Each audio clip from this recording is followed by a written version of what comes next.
Chapter 11, Stone-Faced 11, Love Life. Chapter Text Threat Assessment. Barb, my skull-bound assistant, was a powerful magical library that ran on smut, and it took me until a week after school was back in session to find a new source and an opportunity to have a private conversation. "Harry, these are nasty. I love it. Where did you find these?" chattered the skull happily. "The school librarian has a huge collection of risque romance novels," I explained. I was half thinking about telling the twins about Barb, because the reasons they imagined I'd wanted them to lift a few of the books were probably going to get me in trouble someday. Well, she has excellent taste. A skull shouldn't be able to leer, and yet, what are we doing tonight?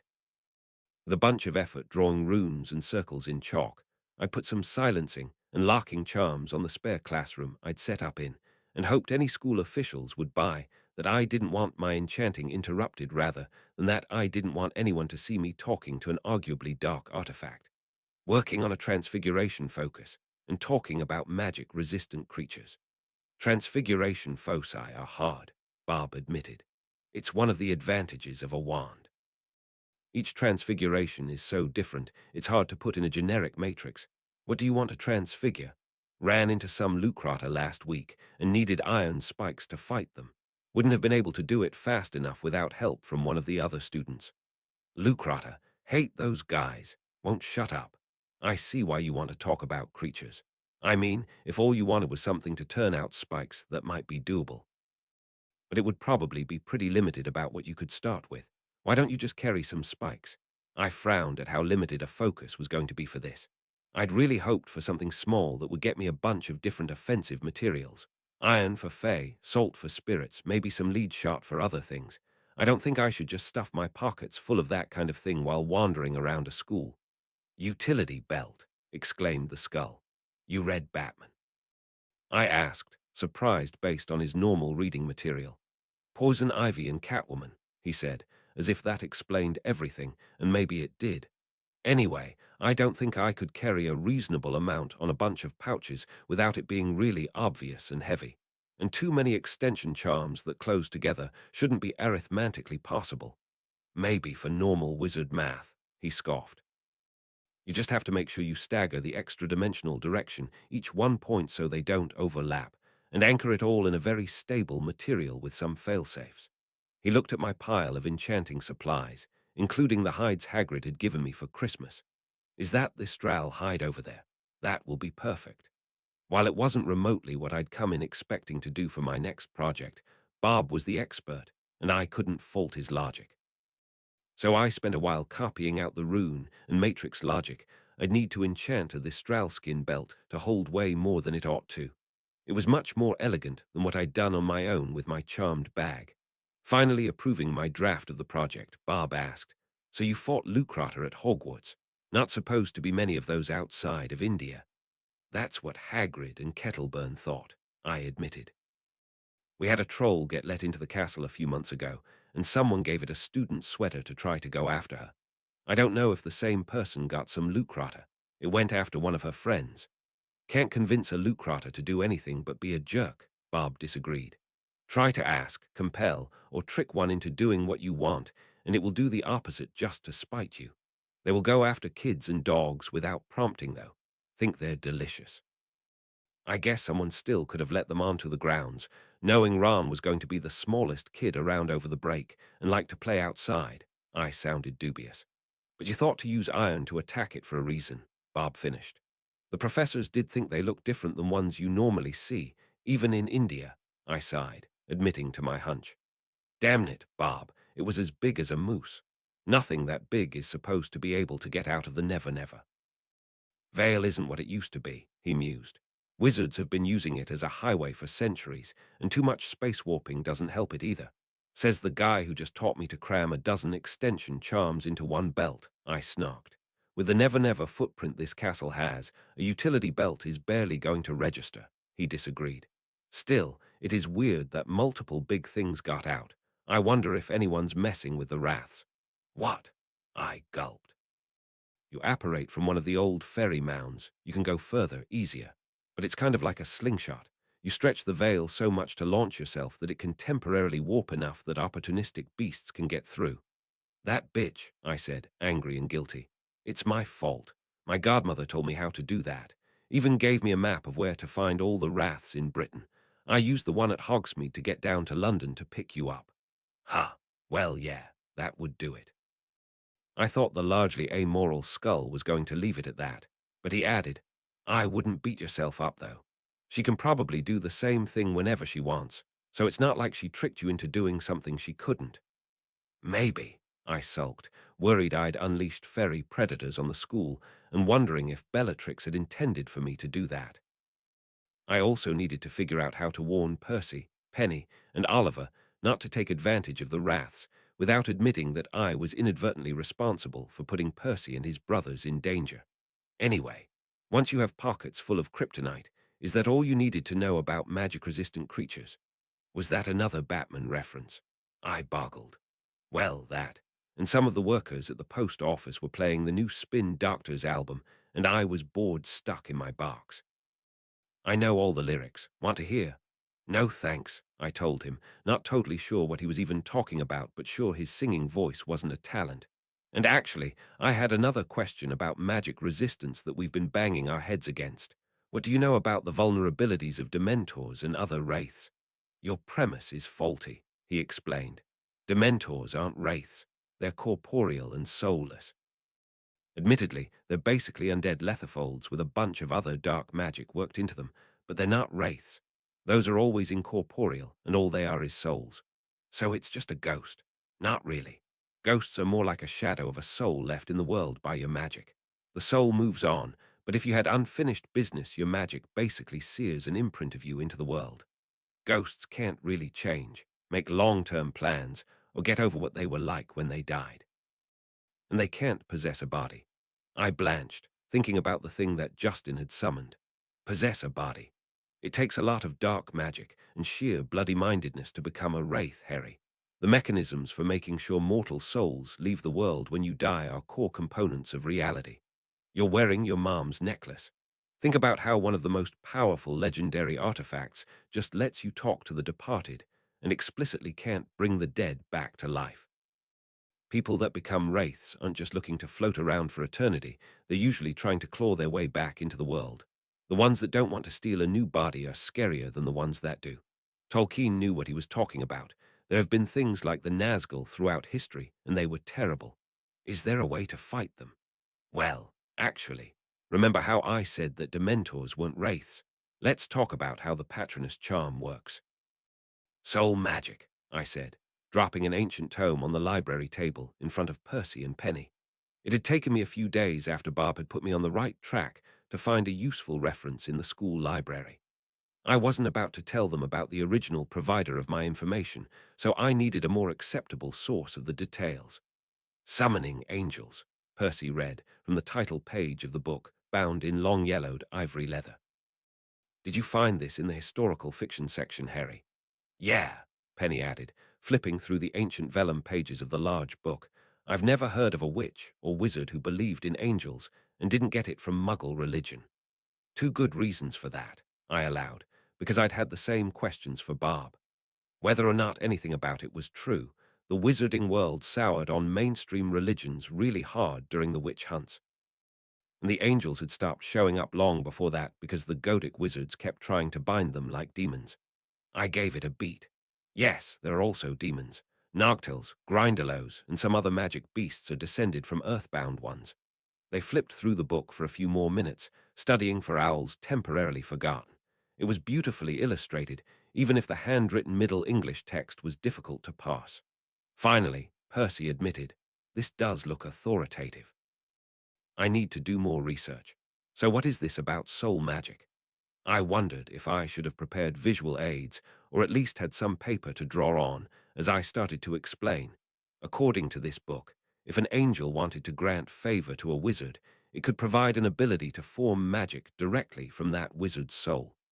It was basically the opposite of demonic bargains to channel energy from the fires of hell. The book's name for it was dumb, so I've been thinking of it as soulfire, since it's the opposite of hellfire. They'd found the page I marked about it, and Penny started to slowly translate the book out loud. And amongst the powers of these arts came conjurations of great strength in vulnerable wards, and her voice rose in excitement, the ability to harm those thought unassailably steeped in darkness. That is a better reference than our previous efforts, Percy admitted. But if angels no longer grant favors to wizards, I nodded. If we could somehow get imbued with sulfur, we wouldn't even need a spell to harm wraiths and dementors, just put it into any other offensive spell. But that's not likely to happen. However, I flipped to the second section I marked. There is one known spell that uses soul magic. Yes, we were on the right track all along, Penny exclaimed, seeing what was clearly a description of a prototype of the Patronus charm. So the Patronus uses energy from your soul, not just happy thoughts? Percy asked, then clearly thought of something. That would actually explain why dark wizards have a hard time casting it, even if they have something to be very happy about. Dark magic is supposed to be damaging to the caster's soul. I nodded, frowning. What Quirrell left out in his lesson about unforgivables is that using magic to kill, compel, and cause pain can cause wounds and fractures in your soul. Even killing or torturing someone with non-dark spells, like the fire-making charm, can cause problems. The unforgivables are so focused on what they do it makes it worse. I lapsed into musing about how wounded my soul must be having used a dark spell to kill Justin, even if I hadn't meant to. That gave them time to think it through for a couple more minutes before Penny spoke up. We're on the right track, but the Patronus just creates a protector. It's more like what the book said about making strong conjurations and wards. It's not meant to be offensive. At best, I've heard a strong Patronus can shove a Dementor around. I don't know if it's enough to come up with an offensive spell. That's where I'm stuck too, I admitted. Percy was looking a little inspired, though. Hellfire is the opposite of soulfire, right? I recall a book suggesting that the earliest dark magic was taught by demons. What if dark curses are based on demonic magic, the same way the Patronus is based on soul magic? That's brilliant, Percy, exclaimed the Ravenclaw prefect, not noticing that she'd grabbed his arm in excitement and that he'd blushed as red as his hair. If we could diagram the arithmancy of the Patronus and compare it to a dark spell with a similar enough effect, we could see if there are parts that are the instructions for using, well, light instead of darkness. Then replace those parts in an offensive dark spell. FiendFyre, I said, thinking of the bestial fire construct it had summoned, so similar to the protector imago of the Patronus. Percy managed to focus and allowed. No protective component, but we might not find a protective dark spell, let alone one that is at all similar. The problem is that the spell is highly restricted. Maybe the headmaster will let us into the restricted section if we explain what we want to learn it for. We won't have to go the restricted section, I admitted. I already know how to cast it. Drama club, I needed to charge McGonagall more for all the tutoring I was doing. With the irrepressibility of youth, Ron didn't seem to be traumatized by nearly getting eaten by a Lucrata. But he did intellectually understand the danger he'd been in and was keen to keep getting defense tutelage from me and his brother. It didn't help that Quirrell wasn't teaching anyone much, and that wasn't unusual for the defense position. Everyone said it had been cursed, and it had been decades since a professor had lasted more than a year. Pickings were getting slim for talented instructors. When it became clear that I was teaching Hermione and Seamus to use foci, and I was tutoring Ron in defense, it didn't take long for Neville Longbottom to think that he should be getting the same attention from me as his friends. I wondered when the other first years would want special treatment from me. His parents were Aurors, so Neville planned to get dueling tutelage at home during holidays, though was happy to show up to Ron's sessions when Ron wanted a dueling partner that wasn't years ahead of him. Similarly, Neville didn't lack the finesse that kept me and Seamus from using wands effectively, so didn't see a particular need to learn to use foci. However, when he found out I was going to be working on some enchanting projects, he was immediately interested, for the opposite reason I was. My magical power was way ahead of my control. Slower magic, like rituals and enchanting, gave me the opportunity to set up a stable magical construct and then just dump power in without worrying so much about it misfiring. Neville was on the other end of the scale from me as far as power went, and I'd even heard kids that didn't like him call him a squib. He had a hard time putting a lot of power into spells. He thought maybe enchanting would allow him to essentially trickle-charge more powerful effects than he could do in the moment. Hermione had been, of course, interested in getting her own head start on runes, and the twins had also been surprisingly interested. I hadn't realized they were taking runes as one of their electives, but it quickly became clear they had just as much interest in making enchanted toys and jokes as they had in deploying them. Percy and Penny dropped in when their schedules allowed. One evening toward the end of January, it was just me, Neville, Hermione, and Penny in the runes workshop. Percy had an early prefect patrol, and the twins had detention. Two first years had mostly sat quietly watching Penny and me work on our projects, since they were still a long way from even having the rudiments of being able to help. Neville eventually spoke up and said, "I still don't understand. You can't just be writing the runes or anyone could do it. What are you actually doing with enchanting? You know you don't have to raise your hand, right, Hermione?" I asked the Muggle-born, who still sometimes got excited and reached for the sky when she knew something. "You want to explain?" She nodded and started reciting a memorized explanation from a textbook that should have been way too advanced for her. All magic is about intent. When casting a spell, the proper wand movements and words create a shape for the magic to take, but your intent causes your magic to enter this created matrix. Similarly, runes can create their own long-lasting matrix based on their signifiers, but it is the witch or wizard's intent that fills the space created by the runes and empowers the object or ritual.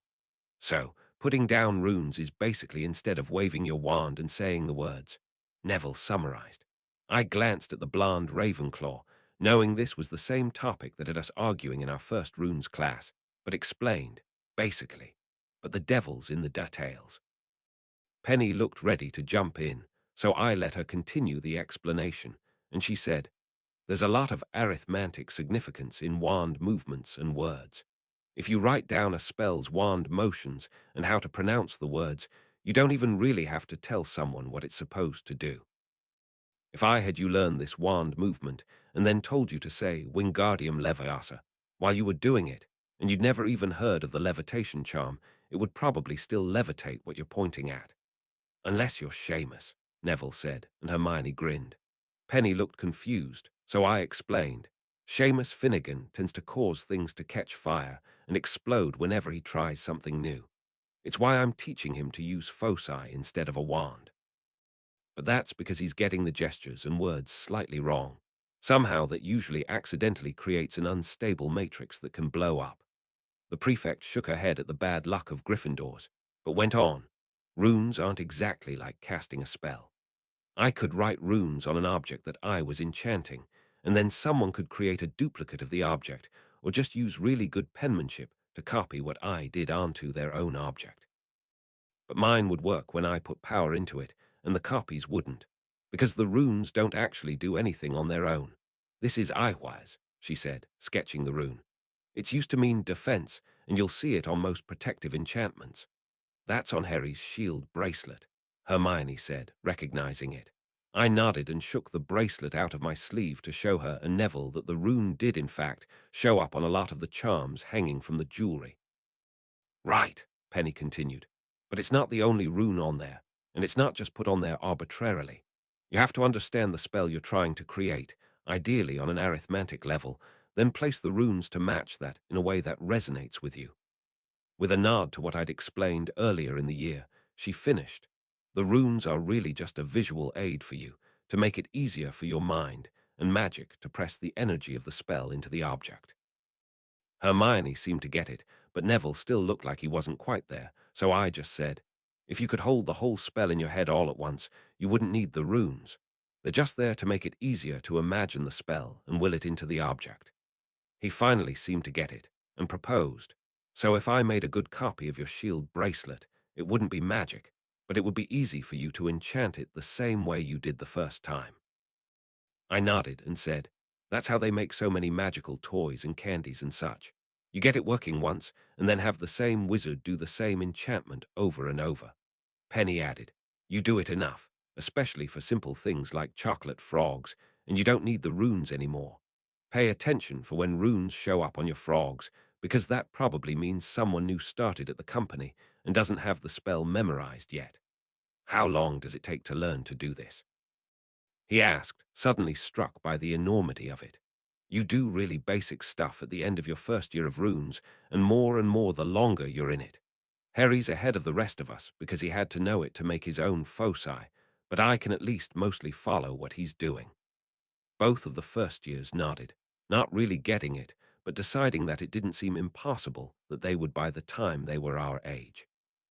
Though I suspected that Hermione would try it even earlier, especially since she was interested in foci and ritual magic. Penny's watch chimed. Somehow she'd spelled it to work like a digital alarm clock, with multiple alarms at different times. 10 minutes to curfew, she warned us. Why don't you two head back, and I'll walk Harry up when we're done packing up. The advantages of being friends with prefects, I grinned at her. She smiled shyly back and turned to pack her enchanting gear up, but I thought I caught a bit of a blush, which confused me.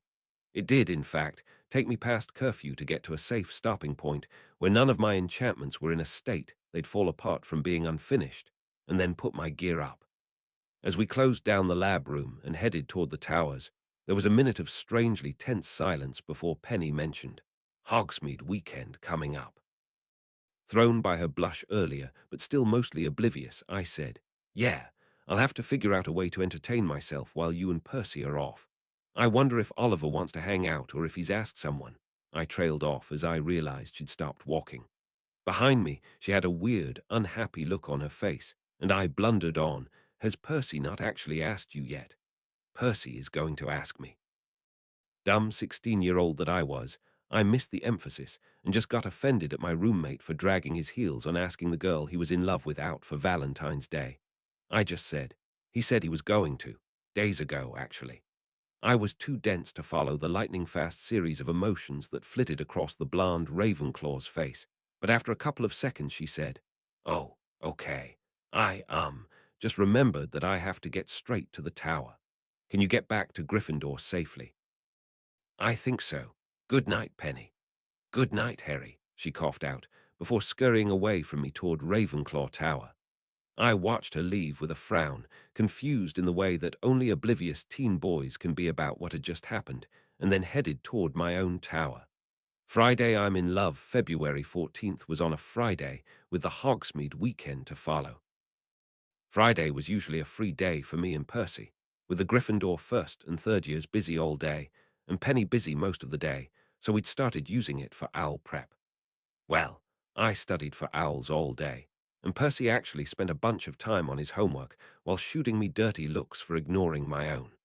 At least, that was a normal Friday, and until breakfast on the 14th I had no reason to believe it would be an unusual day. Obviously, with a busy day of class and the weekend right there, everyone would wait for Saturday to celebrate Valentine's Day. Obviously, they did not. Several girls were hanging out in the Gryffindor common room when Percy, Oliver, and I headed down to go to breakfast. Alexis Marie, the dark-haired prefect, seemed to be waiting for Oliver and immediately peeled him off to go down to the Great Hall. Behind her was a girl who I thought was a year behind us with reddish-brown hair. Want to walk me to breakfast, Harry? She asked. I maybe said 5 words to her in passing over the year, and only really recognized her as another of Hagrid's student friends who was as mad as he was about magical creatures. Sure, Mathilda. I guessed, pretty sure she had the same name as a Roald Dahl novel. Her grin showed I'd gotten it right, and I thought I saw several of the other girls in the room deflate. Shot Percy a look over her head trying to convey my confusion about what the hell was happening, and he just shrugged, equally clueless. As we walked ahead of Percy out of the common room, I took a stab at why she might have wanted to talk to me, given her interest in creatures. Did Hagrid show you the Lucratas? Yes, they're fascinating. I didn't think I'd see one in person without taking a trip to India. So large up close, and you killed one. Her phrasing was staccato, and she was Welsh, maybe. I hadn't really figured out how to distinguish British accents. Percy was the MVP, I nodded back to the prefect, trailing behind us. He kept everything under control and transfigured the spikes. Yes, Clearwater's a lucky girl, she acknowledged, realizing Percy was still within earshot. You did invite her to Hogsmeade, right? I asked my roommate. I mentioned it in passing, he hedged. She has been fairly taciturn lately. He wasn't wrong. Penny had been a little distant since our conversation after the enchanting session with both me and Percy. Definitely today, by lunch, certainly. If Percy hasn't actually asked her out, I wondered to Mathilda. I guess the rumor is that he's going to, since you said she was lucky. That is the rumor, yes, she said, slightly cagily. That the romance in your study group is definitely Percy and Penny. Took months for that to be clear. So what are you doing for Hogsmeade tomorrow, Harry?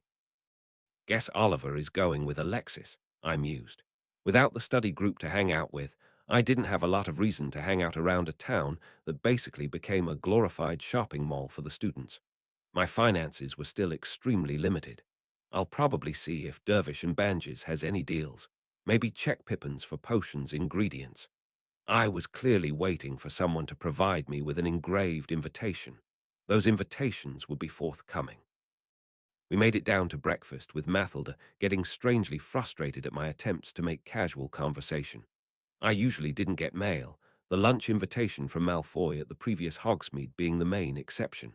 So when the owls started showing up with Morning Post, I was surprised to have over a dozen envelopes dropped on me. I didn't get the most of anyone I could see, but I was certainly up there. Merlin, Harry, leave some witches for the rest of us, snarked Fred. Not that we're into that kind of thing yet, added George. Right, you don't want to get them interested too early in your school career, or you'll lose valuable prank research time, explained Fred. Next year, George asked his brother. After the holidays, nodded Fred, finalizing their dating calendar. You sure you don't want some of these? I shrugged at the twins, flipping through the stack of mail and seeing the names of a bunch of girls I'd barely said a word to. Mathilda, who'd sat across from me and looked put out when I'd received so many letters, now looked confused. Leaning forward, she said quietly enough that it wouldn't actually carry too far down the table. Harry, are you only interested in wizards? What? No. Why? I asked her, still not sure why it was suddenly everyone's business. It's just, she tried to explain, as if to a child. Everyone thought you and Penny might have something going on. Then the rumor was that it was her and Percy, which meant everyone had a shot with you that they hadn't realized. Why would everyone care? None of them have even really talked to me before today, including you. Percy had taken off his glasses and was pinching the bridge of his nose as if he had a headache, and the twins, who'd overheard from 2 seats down, glanced at each other before George explained. Harry, is there not a mirror in the 5th year's bathroom? I shrugged. I'm nothing special.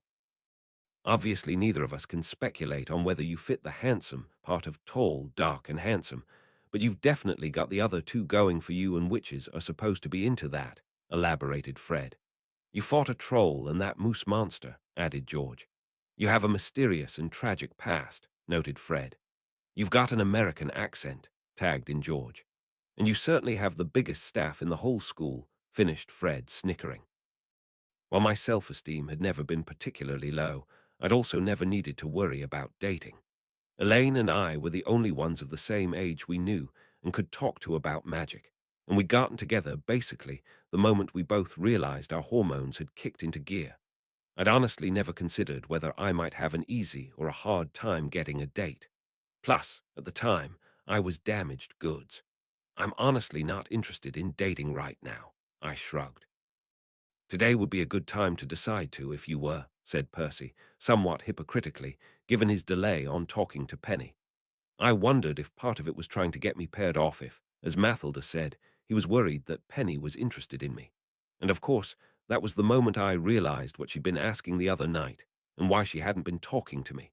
I sighed and rubbed my head, picking up Percy's headache at my own obliviousness. I'm sorry, Mathilda, but it's true. Chalk it up to the whole mysterious and tragic past thing the twins mentioned. My head's still not in a place where I've even been thinking about witches or wizards. I turned to Percy and asked, when you talk to Penny, can you please tell her I need to apologize at her earliest convenience? As awkward as it was, he passed on the message, and I met her at our study table in the library during her mid-morning free period. I'm sorry for the other night, I told her. I had no idea anyone might be interested, but in particular, I met you knowing how much Percy liked you and never thought of you in that way. I thought you understood that too. Feeling like that was a non-apology, I added, but I'm sorry I was too thick-headed and hurt your feelings.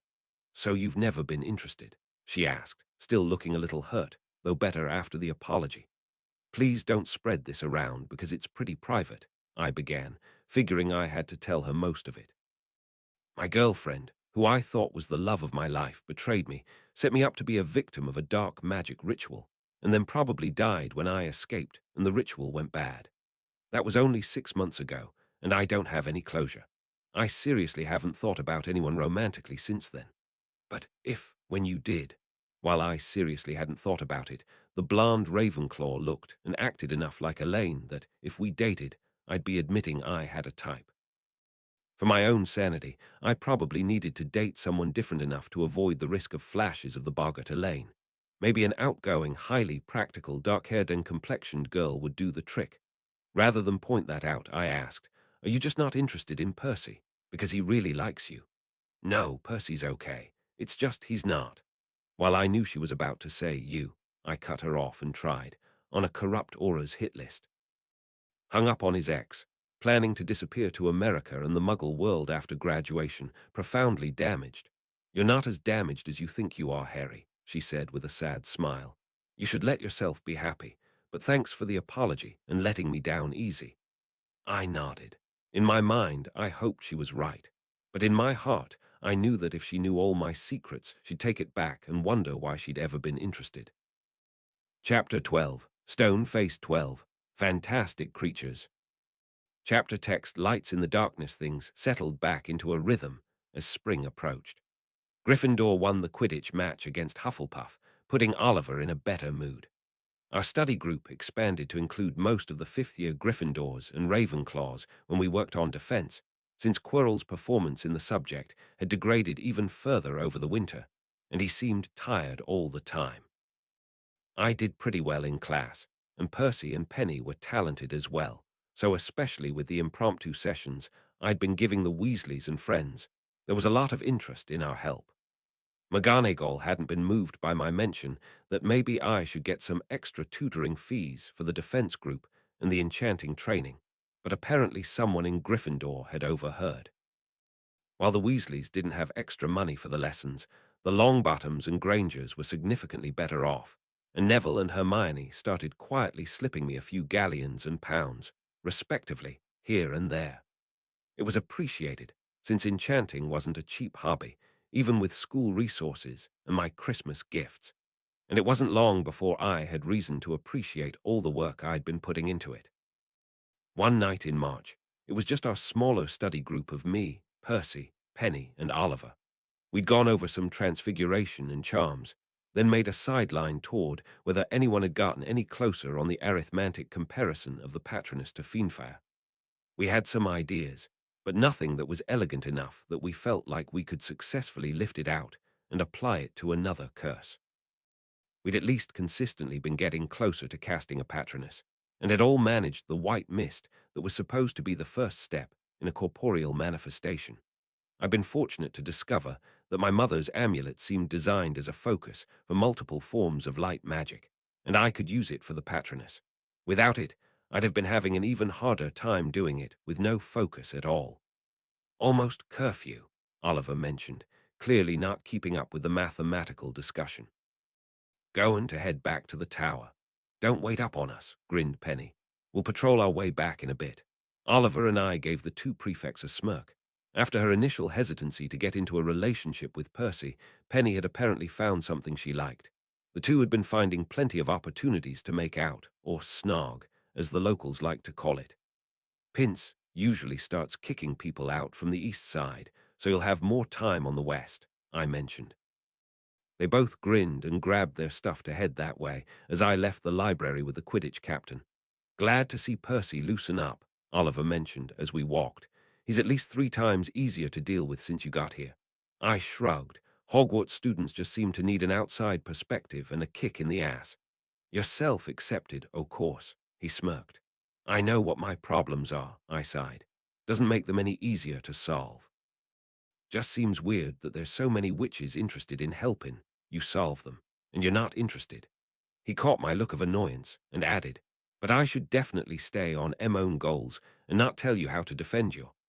Oliver was cut off as a red light smashed into him from the side, and he slumped over. I barely had time to turn to note that the spell had come from a dark corridor to our left before another bolt of red light hit me square in the chest. I felt it dissipate into my warded vest as I shook my shield bracelet out and hissed out, Protego.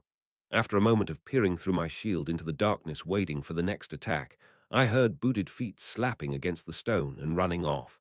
I kept my shield up but tapped Oliver with my staff and said, Renovate.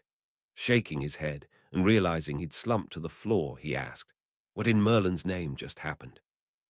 Someone fast cast a pair of stunners at us without saying the words, hit both of us dead center from at least 50 feet down that hallway. That's some good casting. Why aren't we both out? He groaned, standing up, and as an afterthought, readying his wand. I wear a vest that can take a spell or two. Heard about getting hexed in the halls, and also that first day in defense class. Wasn't actually sure it would stand up to a stunner. Might not have if they'd tried for force instead of stealth. Ran off after I got a shield up. We better tell McGonagall, he suggested, still groggy from his unexpected nap, and favoring a knee that he'd knocked into the stone floor. A few minutes later, we caught her in her rooms, fortunately before she'd started getting ready for bed, and told her what happened. I'll mention it to Albus. Unfortunately, if you didn't see who it was, there's not much we can do. Let's hope it was an attempt at a prank. She frowned, considering how few people could probably have managed the feat, upper ears all.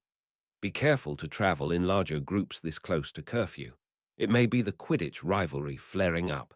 5 points for preparation and protecting your friend, Mr. Dresden. The news traveled fast through Gryffindor when we got back, and the next day there was a rash of detentions as various members of my house got into impromptu arguments and hallway duels with Slytherins after accusing them of the attack.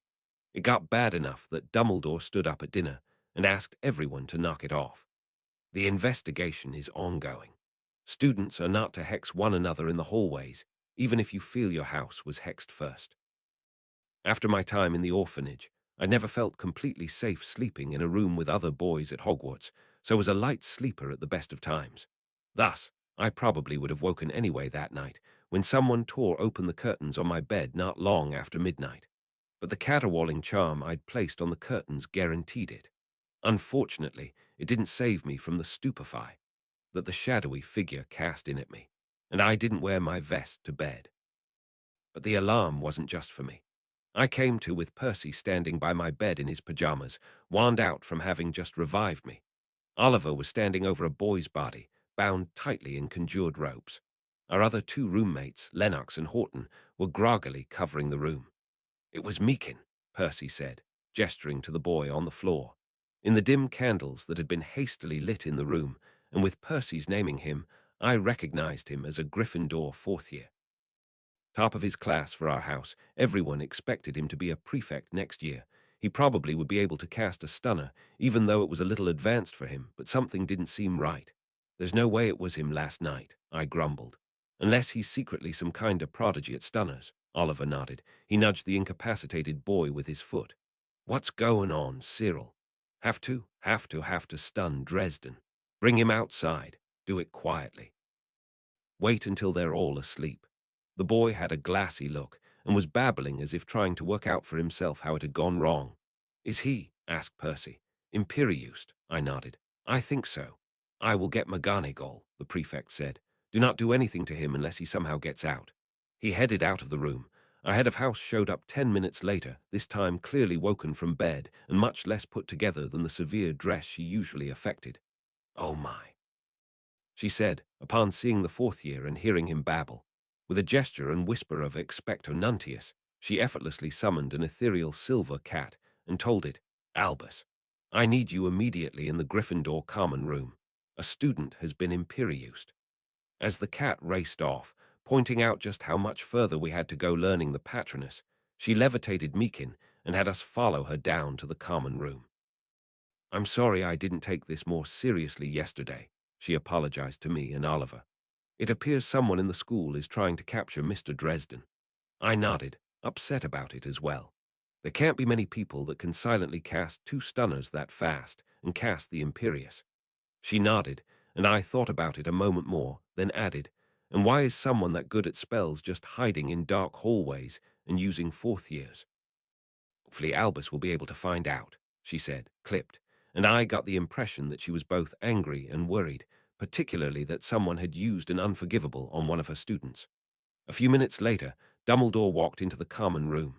I couldn't tell whether he'd attempted to dress first, or whether the blue robe with pink starbursts was just his pajamas. My, he fretted, examining the almost prefect on the couch while Percy quickly summed up what had happened. Let us see if we can get some answers. Slipping into teacher mode, he explained, one of the worst things about the Imperious Curse is that it has no specific counterspell and does not respond to the general. It would be much easier to clear people if it did. Instead, it requires a specific ritual to clear, which works best if the command is no longer achievable. He produced a kit of specialized inks and spent several minutes using them to paint glyphs upon the fourth year's forehead and cheeks, muttering a ritual incantation. There was a brief flash of colors, and the glassy look on Meekin's face cleared, replaced with normal confusion. Mr. Meekin, what can you tell us? I didn't mean to, Dresden, he said, panicked. I don't know why I did that. Please, professors, I don't know why I attacked another student. Easy, my boy, the headmaster said consolingly, wordlessly dispelling the ropes binding the kid. We don't believe you were at all responsible. We merely wonder whether you know who compelled you to do these things. I can't remember anything since lunchtime, he said, suddenly looking panicked. While we waited, McGonagall had woken his roommates and questioned them. Albus. None of his friends remembers seeing him after lunch today, but nothing seemed out of the ordinary. He was going to spend his free periods in the library, but never made it to his defense class this afternoon. May I look inside your mind, Mr. Meekin, to see if I can find out what happened? Dumbledore asked, and the boy nodded. Legilimens, he cast, then spent a minute staring the boy in the eyes. Withdrawing, he explained, his entire afternoon has been obliviated, and it was done well. I suspect he was taken between lunch and his class, moved to a location he could be hidden until curfew, then memory charmed and compelled. Who would do this, Albus? Worried McGonagall. Someone, I fear, who is clever but suddenly very desperate, mused the headmaster. The first unicorn was killed that weekend. The meaning of a cursed life. I found out about the unicorn about a week after the attack. While I tried to be as clear as possible without coming off, as conceited that dating was not going to happen, Mathilda had maintained an effort to be friendly with me after Valentine's Day. We both had a free period before dinner on Wednesdays, and she found me reading in the common room when she burst inside, still windblown from being on the grounds. Harry! She grabbed a wooden chair and dragged it right up against the plush one I was sitting in, flouncing into it. Did you hear? I just heard it from Kettleburn in class. Hagrid found a dead unicorn in the forest, which is awful, but interesting. Something killed it and didn't try to eat it, but it was bleeding. My interest in magical creatures was basically just how they related to the Never-Never, how useful they were for potions and enchanting ingredients, and whether I needed to know about them for defense class. But unicorns were in the center of that Venn diagram. And they left the horn, she nodded, excited. Right, that was my first thought too. Ugly one-horned mule. You've seen Legend. It's only why I decided to be a magizoologist, she exclaimed. I mean, Tim Curry's horns, also the unicorns and goblins and fairies, of course. But aren't you a pureblood? We're not all completely backwards, she explained. Uncle Abraham convinced the ministry that someone needs to stay on top of Muggle fantasy films. You know, to make sure they're not accidentally getting too close to the truth. So we've gotten to go to the movies on the ministry's sickle my whole life. She seemed to file away that it was something else to talk to me about, but just said, anyway, dead unicorn, very mysterious, didn't eat it, didn't seem to take any major components. What's unicorn blood used for anyway? Nothing good, I admitted. I think it's illegal to trade. I've never seen it for sale. I'll do some research. I headed upstairs. None of the other guys were in my room, so I closed the door and fished my bag of holding out of my trunk and pulled the skull free from that. Hey, Bob, quick question. A nocturnal spirit by nature, Bob's eyes flickered dimly as they lit up in the tower room. Without the skull to protect him, he wouldn't even be able to be coherent in the sunlight that streamed into the tower room. Harry, huh, oh, yeah, sure, what's up? Unicorns. Any natural or supernatural predators that would just make them bleed but not eat them? Also, what's their blood for? He yawned, the jaw of the skull latching all the way open in my hand, before saying, "No way. Unicorns are basically like those brightly colored frogs in the Amazon. You get any blood in you, you'll wish you hadn't. Nothing eats them that knows any better. So why would someone want unicorn blood? It's pure life energy, but it's dangerous the same way as breathing pure oxygen. It's useful in all kinds of potions to create and extend life, or you can just drink it straight. But you shouldn't. After you drink it, you have a worse problem. Starts to burn you out from the inside. Pretty soon you need more unicorn blood to keep the last batch from killing you. So you'd basically already need to be dying to try it. Right. And the best you can do is slow down the problem. People have tried to weaponize it into poisons, but there's intentionality involved. You have to know what you're drinking. If you accidentally drink unicorn blood, it doesn't do anything. Also, who's the babe? What is that? Other than awesome, Mathilda exclaimed from behind me. Hell's bells, I groaned. I'd been so engrossed in what Barb was saying that I hadn't heard the door open. And since I didn't have a focus for the locking spell, I was bad at remembering to use it. I strode around the brunette and pushed the door back closed where she'd slipped in after glancing to make sure no one else was in the hallway. Can I trust you to keep a secret?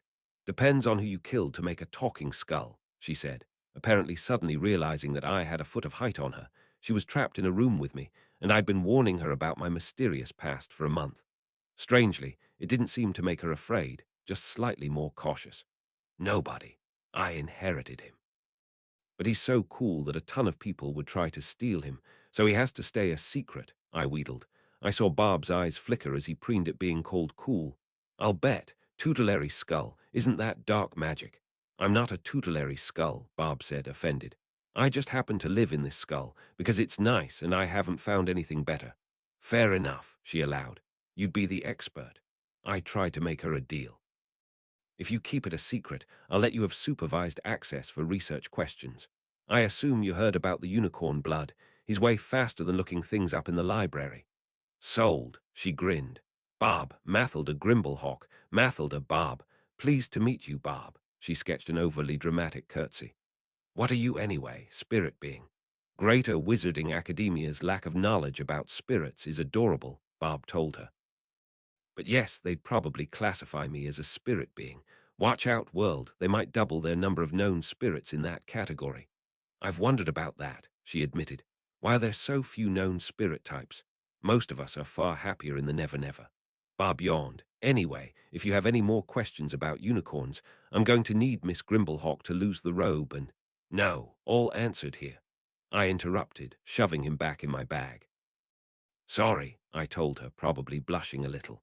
I'm not sure why a spirit of intellect is a total lech, but that's another good reason not to let other people know about him. I mean, if I have to strip to power the magic encyclopedia, she said, slowly reaching up to unbutton the top of her robe. Before I could remind my eyes to blink, she grinned. Your face. After quietly chuckling at my expense, she added, So, what's the deal with the unicorn? I frowned.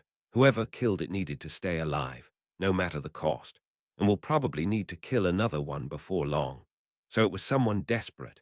Easter eggs for a society that prided itself on being non-religious. I found it interesting that Hogwarts winter and spring breaks were locked to the Christian holidays. Easter could vary by weeks from year to year, but it still sat at the center of the 2-week break. I wondered if they had to change their lesson plans for the winter and spring semesters based on where the holiday fell. By spring break, nothing else exceptional had happened.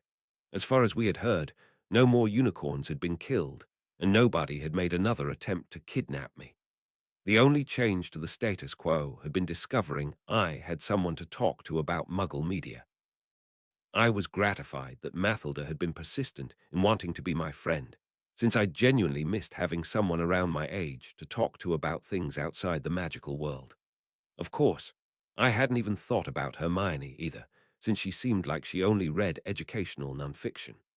But she overheard me talking with Mathilda one day about how Tolkien had to have met Dumbledore to invent Gandalf, and jumped right into the conversation. It turned out that Jean and Helen Granger were dedicated science fiction buffs. Once the first year realized that Mathilda's literary knowledge dropped dramatically the further we got from popular fantasy films, she went to the owlery, with a determined look in her eyes. A few days later, the first nerd care package from her parents showed up. She'd asked them to just grab whatever they could from the sci-fi fantasy paperbacks slush pile at their used bookstore. Suddenly, young Miss Granger had currency that was far more effective than cash for paying me and Mathilda for tutoring. And I finally had something more interesting to do with my leisure time than rereading Lockhart's books or delving into the smut romance novels that Madame Pince favored. Over the break, the castle was significantly more populated than it had been at Christmas. While some kids went home, most seemed to use the 2-week holiday from classes as their last chance to finish up projects and studying before the end of the year exams, especially with the late Easter, meaning the break ended with only 2 months left in the year. With our owls coming up, which were comprehensive of the previous years, Percy, Penny, Oliver, and I tapped some of our lower year friends to exchange studying. It'd clear up anything they were still confused about, and that would help us remember the topics, or, for me, sometimes realize they were even a thing. For first years, Hermione, Ron, Neville, and Seamus were our usual ducklings. Second was more limited, since Katie Bell from the Quidditch team was the main one any of us talked to, but Penny grabbed a couple of girls from Ravenclaw as well, Cho Chang and Marietta Edgecombe. Nearly all the rest of the Gryffindor Quidditch team sat in for our third years. For fourth years, it was mostly just Mathilda, though we also tried to include Cyril Meekin as a sorry-you-were-mind-controlled gesture. He wasn't that interested and showed up rarely. So we were sitting around the afternoon of the last Friday of the break studying fourth-year material, just the 4 regulars and Mathilda. Both Oliver and Mathilda were looking longingly at the nice day outside the library windows, half paying attention. I was doing a little better, but missed a question Percy had asked when I saw Hagrid wander out of the library. Didn't know he ever came in here, I mused. Well, good for Hagrid at least, coming to the library to study, snarked the Weasley prefect. Sorry, Percy. The opening charm is a perio, but you can prefix it with the Latin for the type of object you're opening to help you visualize the right opening motion and make sure you don't just rip it apart. I considered, or you can use your hands, because you're not an invalid. You should probably leave off the editorializing on the test, Harry, giggled Penny. Percy was about to throw someone else a quiz question, but Hermione's crew hurried over from the direction we'd seen Hagrid. They all had their precious, "We are only 12, but think we've discovered something important," looks on their faces. Neville, who was the most even-tempered of the 4, elected himself spokesman and said, with a glance of apprehension at the 2 prefects, "We were going to go talk to Hagrid about the research project." Percy and Penny knew that the kids thought Fluffy was guarding a philosopher's stone. I wouldn't have been surprised if the entire school knew the kids' theory. When they were trying to keep a secret, they huddled together, made exaggerated squinty eyes, and talked in stage whispers. It was adorable. But it was also irrepressible, and Percy had weeks previous put me on the duty of making sure his baby brother didn't do anything insane chasing their theory. "I can head down with you," I offered. "Oh, visiting Hagrid. I'll go too," Mathilda grinned, grasping the excuse. "I'm definitely going with them on whatever this research project is," mugged Oliver. "I am definitely not just going outside to go flying on this beautiful day." "Fine, leave us. Someone has to study," grumbled Percy. "Sure, don't want to fail your anatomy elective," I smirked at him, and he and Penny blushed. The 7 of us wandered down to the grounds, and Oliver, true to his thinly veiled promise, waved goodbye to go to the Quidditch pitch. Ron, straining to maintain loyalty over fun, quickly ran out of willpower and yelled, "Wait up, Oliver," before running off to fly brooms and pick up Quidditch pointers from the older Gryffindor. "Would anyone else rather go flying?" Hermione huffed. "Actually, yeah," admitted Seamus, who spent half of his flying classes in with me being tutored in foci. He dashed off after the other 2, leaving me, Mathilda, Hermione, and Neville. "Easier fit in Hagrid's hut anyway," Mathilda laughed, trying to mollify the bushy-haired first year. "Why aren't you more interested in brooms, Neville?" I asked. "Seems like all the other pureblood boys are obsessed with flying." He shrugged. "You've seen how clumsy I am sometimes on the ground. I figure I should stick to what I'm good at." We all admitted that was a good idea before Hermione finally shared while we were walking across the lawn to Hagrid's hut. Hagrid was looking for books on dragons and acting like he was up to something. Mathilda chuckled. "He's always been mad about dragons. Wants one desperately. Isn't owning a dragon in Britain illegal? Suggested Hermione. Definitely, admitted the aspiring magizoologist. Still, it would be cool to see one without having to go to a preserve. Guess none of you have met Charlie Weasley. He graduated last year and went to work on one. He made me want to work with magical creatures. I thought that was legend, I said. Right. Well, at least he made me realize that working with magical creatures was a real job, and I'd get to hang around cute guys doing it, she smirked. When her blatant flirting just got a raised eyebrow from me, she laughed, then noted, "That's a lot of smoke coming out of Hagrid's chimney for a nice spring day."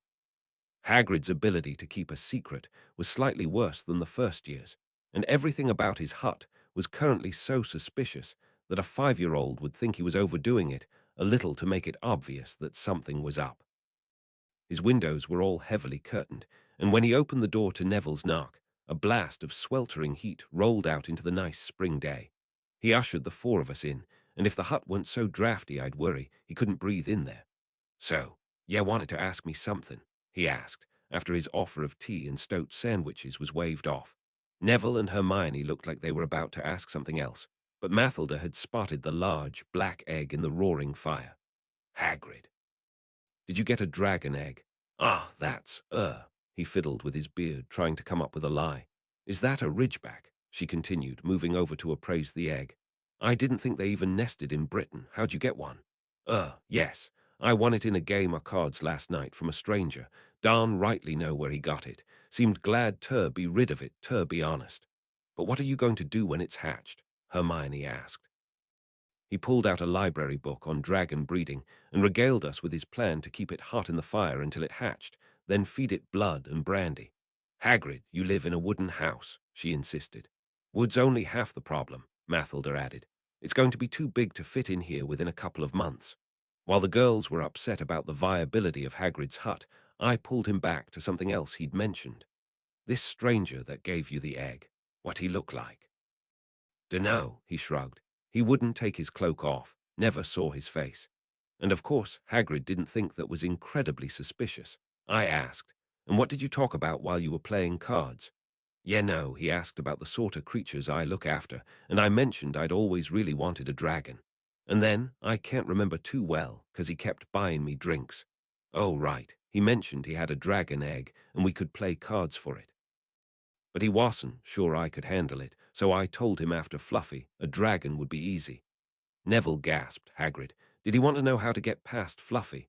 Mathilda and I shared a look, but Hagrid kept on with, I dunno if he wanted to know, but I mentioned that Fluffy's a piece of cake because you just play him a bit of music and he goes straight off to sleep." He looked horrified. "Forget I said that."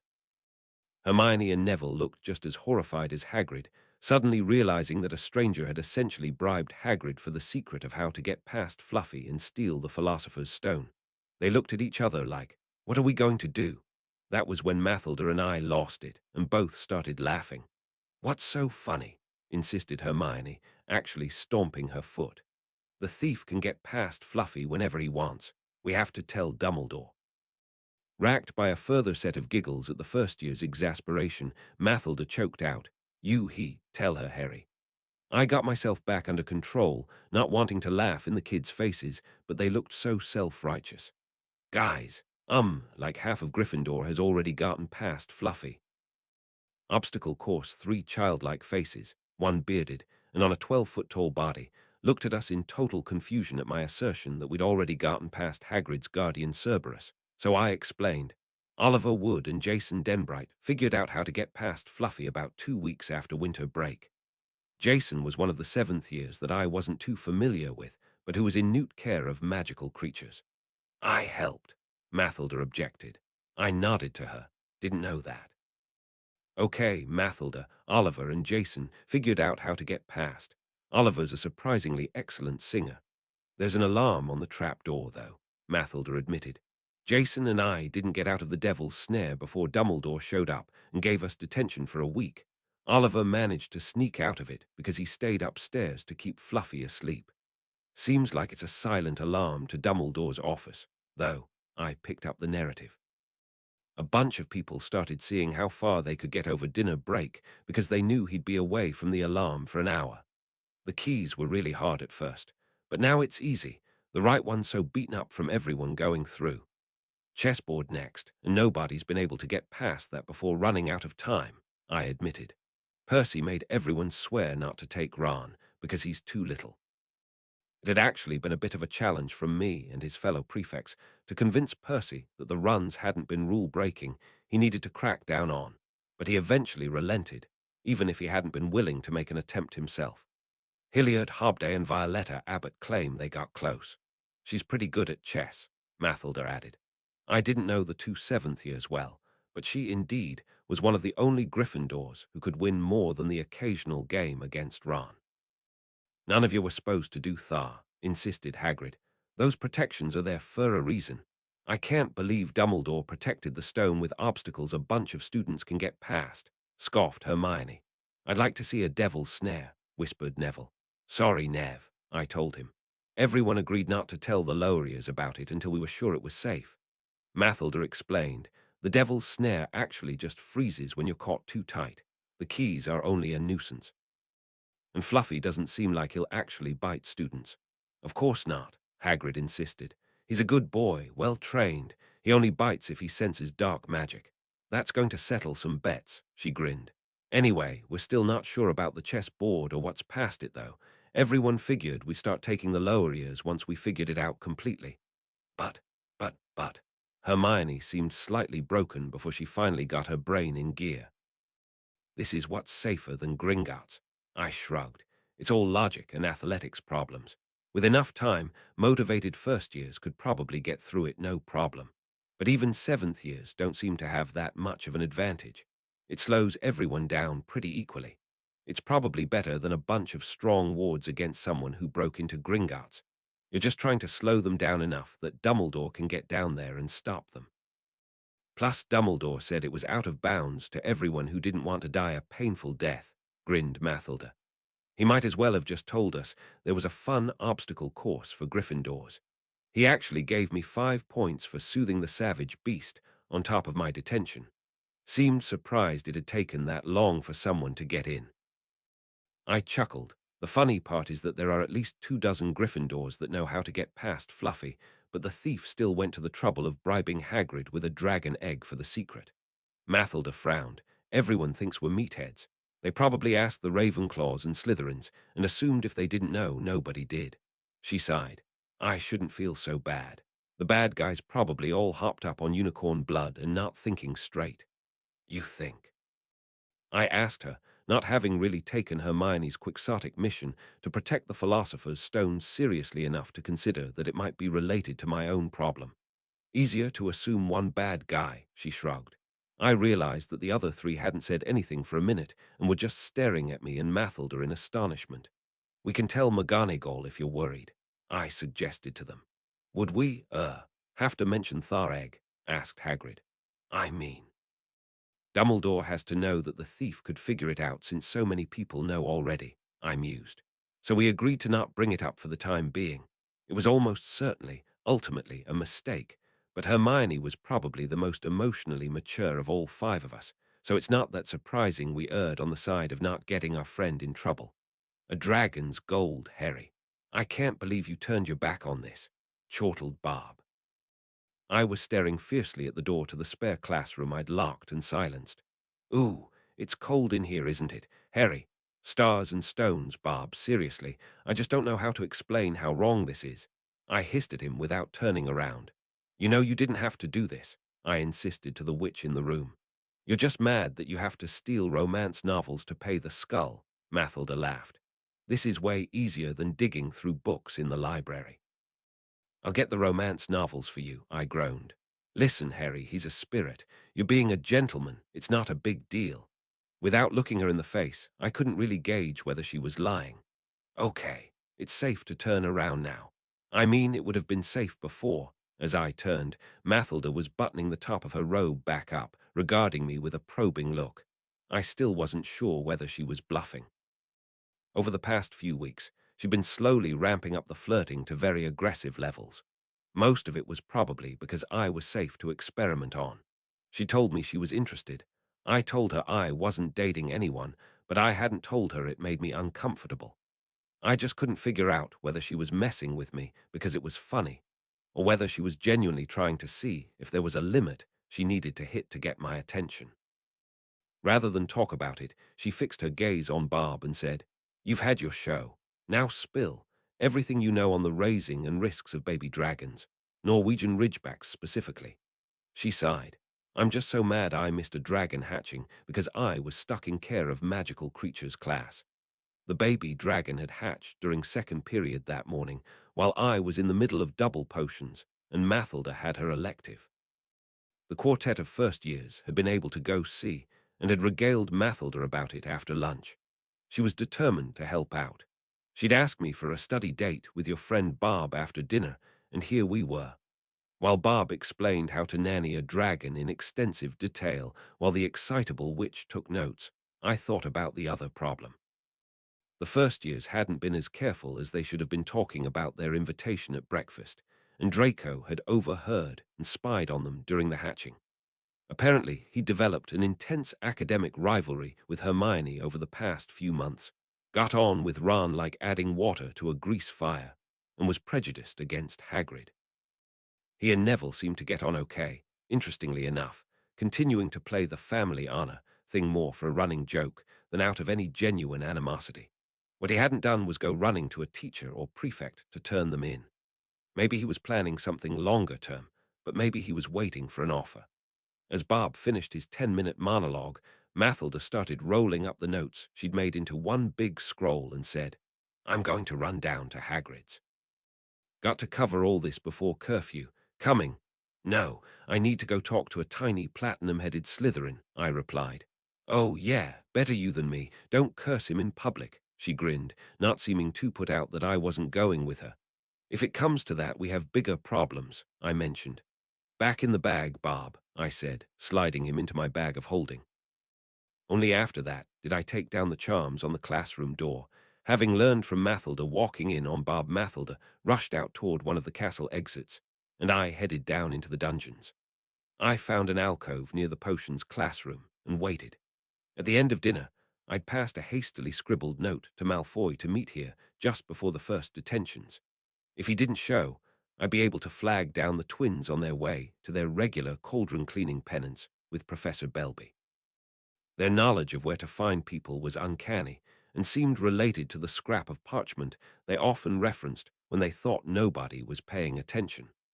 I didn't have to avail myself of their services, however, as Draco came sauntering down the hall with his two baby bodyguards. To be fair, they'd started to fill out recently and might be quite the intimidating pair of human bookends in another couple of years. I'd propped my staff out of easy reach and clearly had my hands empty as I leaned against the alcove, so Malfoy gave the bigger boys the signal to wait and headed over. "You wanted to meet?" he asked, a little too casually. "What's your price?" I asked. "Out of your range on most things," he sneered. "Perhaps you could be more specific." "Malfoy," I sighed. "You have leverage. Being snide about it just makes people not want to deal. Or they think you're actually confused and don't know what they're talking about." He thought about it, and probably thought about other business deals he'd witnessed. To be fair, from my meeting with his father, I wouldn't be surprised if the elder Malfoy was overly prone to being snide as well. The British dark wizards didn't seem to have gotten the memo that the best defense against the auras was people going. But he's so nice. There's no way he could be a Death Eater. Finally, the boy said, "You're buying total silence from me until the giant oaf burns his hovel down and gets arrested all on his own. Hopefully it won't come to that, but your consideration buys us some more time to convince Hagrid what an idiot he's being," I acknowledged. "I want in on the enchanting lessons," he said. I was actually surprised that was all he wanted. He must have been irked that Hermione and Neville were getting an education he couldn't. I decided to see how he was at negotiation. "Longbottom and Granger pay for my time. I can't afford to take on more students for free. Then they should pay my fees, since I'm doing a favor for them," he insisted. I just shrugged, trying to give him the impression that I was just doing a favor for them as well. Finally, he scoffed. 3 galleons a lesson. Final offer." I concealed my grin mostly successfully. That was actually substantially more than I was getting from the other two. I'd hoped Malfoy didn't have a good idea about how much money meant to those who weren't born wealthy. I held out for a second, trying to pretend I was thinking about haggling, then held out my hand. Done. Next one's Thursday after dinner in the room's lab. He hesitated for a second, as if realizing that had gone way too easily, but reached out and shook. Pleasure, Dresden. See you then. I nodded, and he sauntered off to rejoin his thugs, headed toward where the Slytherin dorms must be. Oi, Harry, lurking in alcoves talking to snakes? Fred asked as he and George wandered down the hall from the other direction, arriving just in time for their detention. Just making a deal to get him off your brother and his friends' backs, I told them. I winced as I realized. You're going to have to put up with him in my enchanting lessons, though. They shared a look and grinned. George snickered. Regular private access to a baby snake. Should be fun for the whole family, finished Fred. He's got some leverage, I warned them. Give me a couple weeks until his blackmail's no longer good before you piss him off. Say no more. George grinned as Fred tapped his nose. Well, we've got a date with some regulation thickness cauldrons, Fred suggested.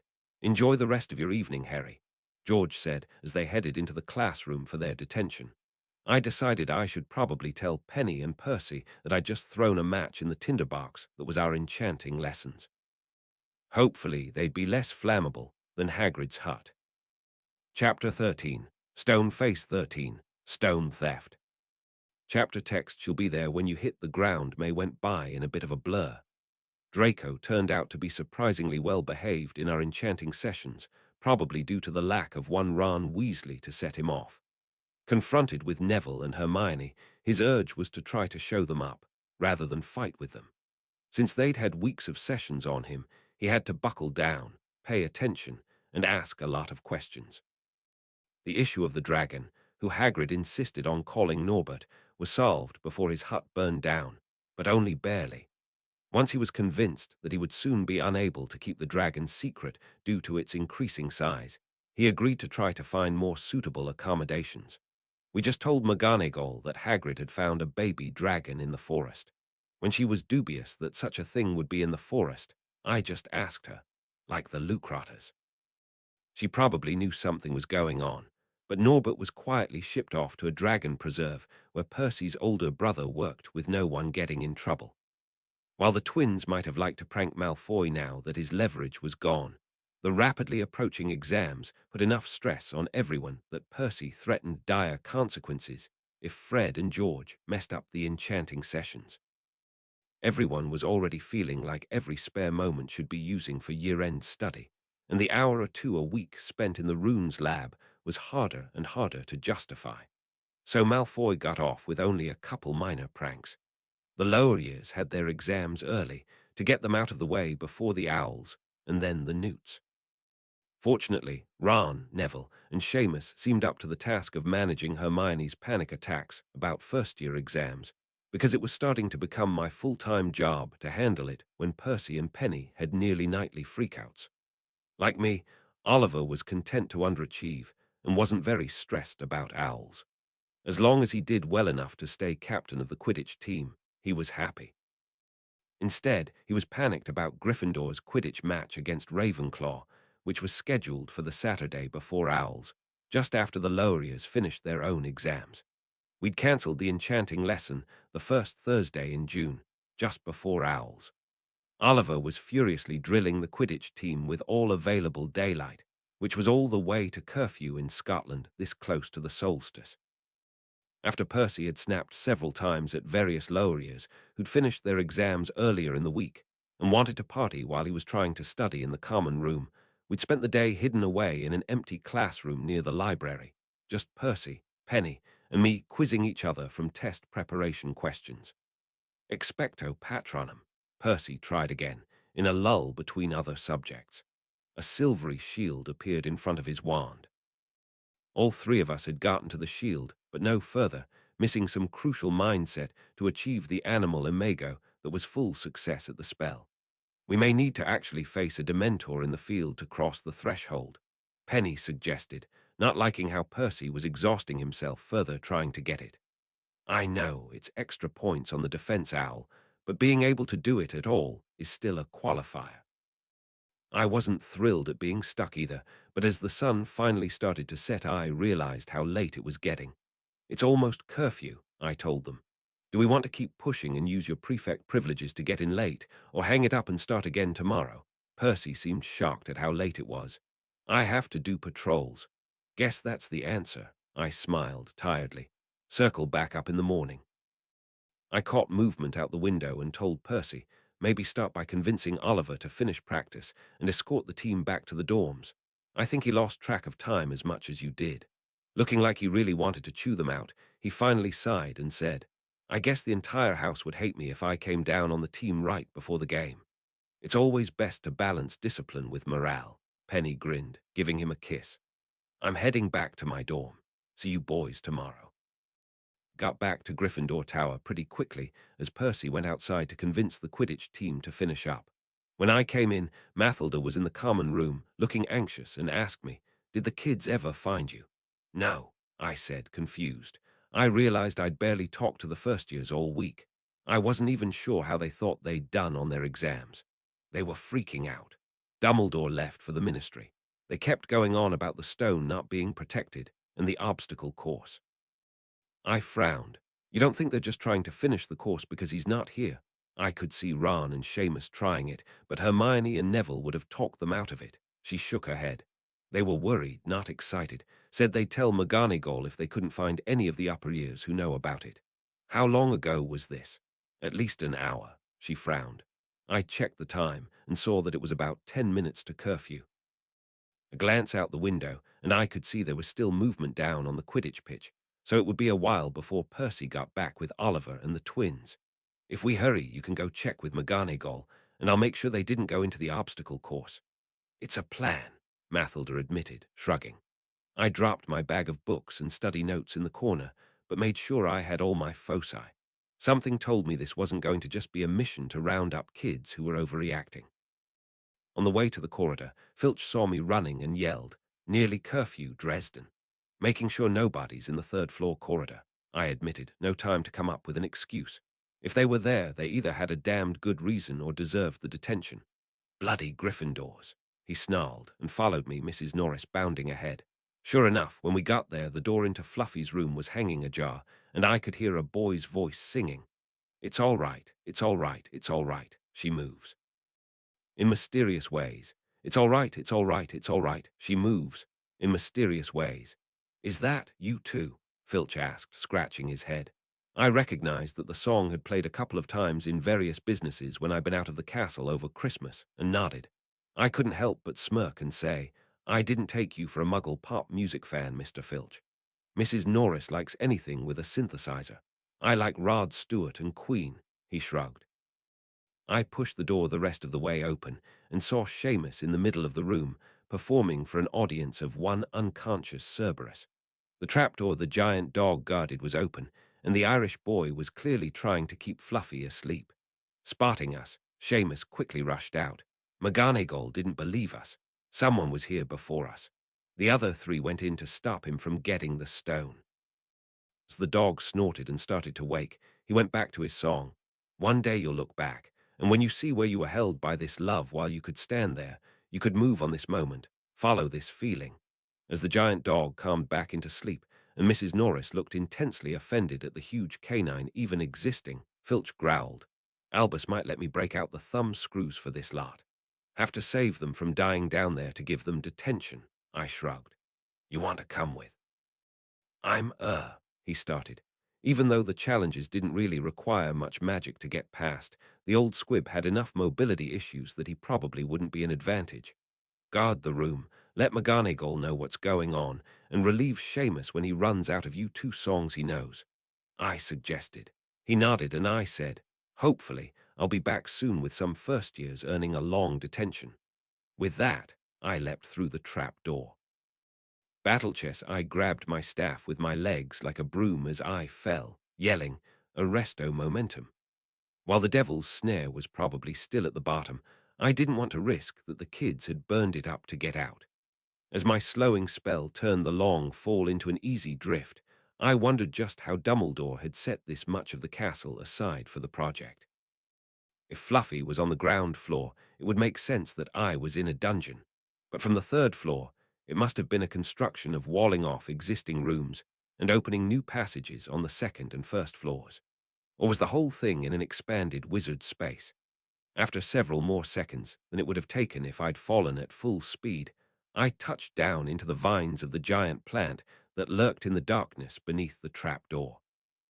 I only smelled a hint of recent smoke, which probably meant Hermione had handled the plant. I expected the whole thing would have been destroyed if Seamus had come along. I put a hand to my amulet and incanted Lumos Solum. The obscure variation of the charm provided a warm glow much closer to sunlight, causing the tendrils of the plant that had already tried to bind me to shy away. Wandering into the next room, the tinkle of the swarm of flying keys indicated that the second obstacle was still operating. In the light of my amulet, the flickers of metal were actually quite pretty, but the obstacle had been passed so frequently that the poor, abused key that opened the door flitted about on nearly broken wings, unable to fly as fast or as high as the rest. I waited for my moment and just jumped, snagging the key out of the air as it tried to fly past. I assumed the impish Professor Flitwick had set this up, and never imagined anyone, except maybe Hagrid, would be able to reach 10 feet in the air without the provided brooms. The next room was the furthest I'd seen. If the professors checked at all, they must have known that students were coming down here. To either side of the immense chess board, piles of stone marked the previously shattered chess pieces from the dozen or more games Gryffindors had started here. It had already reset 4 rows of opposing, gargantuan figures magically reformed for a new game. Even the pawns stood taller than me, and the king and queen were gigantic. I didn't need my amulet in the well-lit room and let the light fade. Amid the rubble to the right side of the board, Ron Weasley's body was sprawled, either unconscious or dead. I skirted the edge of the board and leaned over the redhead, feeling for a pulse. He was alive, and the knot on his head made me expect that he'd taken a blow from one of the animated statues that were the chess pieces. Not knowing how far ahead the others were, I didn't have time to try my limited healing skills on the boy. Hope this works. Renovate. I wasn't totally sure that the reviving spell was supposed to be used on a concussed target, but Ron started to struggle. Worried he wouldn't be able to stay conscious with the head wound, I fished out a small vial of potion from the back of my utility belt, checked it, and handed it to him. Drink this. Ah, what was that? Ron frowned after taking a single swallow to drink the green potion. Girding potion, I told him. Don't know if boosting your endurance will help much, but it's the best I can do. What happened? We played across the board, he explained. I had to sacrifice myself to get Neville and Hermione through. What pieces did you replace? I asked, curious. Knight, bishop, and castle, he said. Not the king or the queen. He thought for a moment and admitted, chagrined, that would have been safer, wouldn't it? I just shook my head, helping him stand, and started to say, if you're feeling stable enough, take one of the brooms in the key room to fly back. Harry, yelled Hermione, running in from whatever was in the next room. Neville was right behind her, pieces of him flickering in and out as Ron's invisibility cloak flapped in the wind of his passage. It's Quirrell. He was trying to get the stone.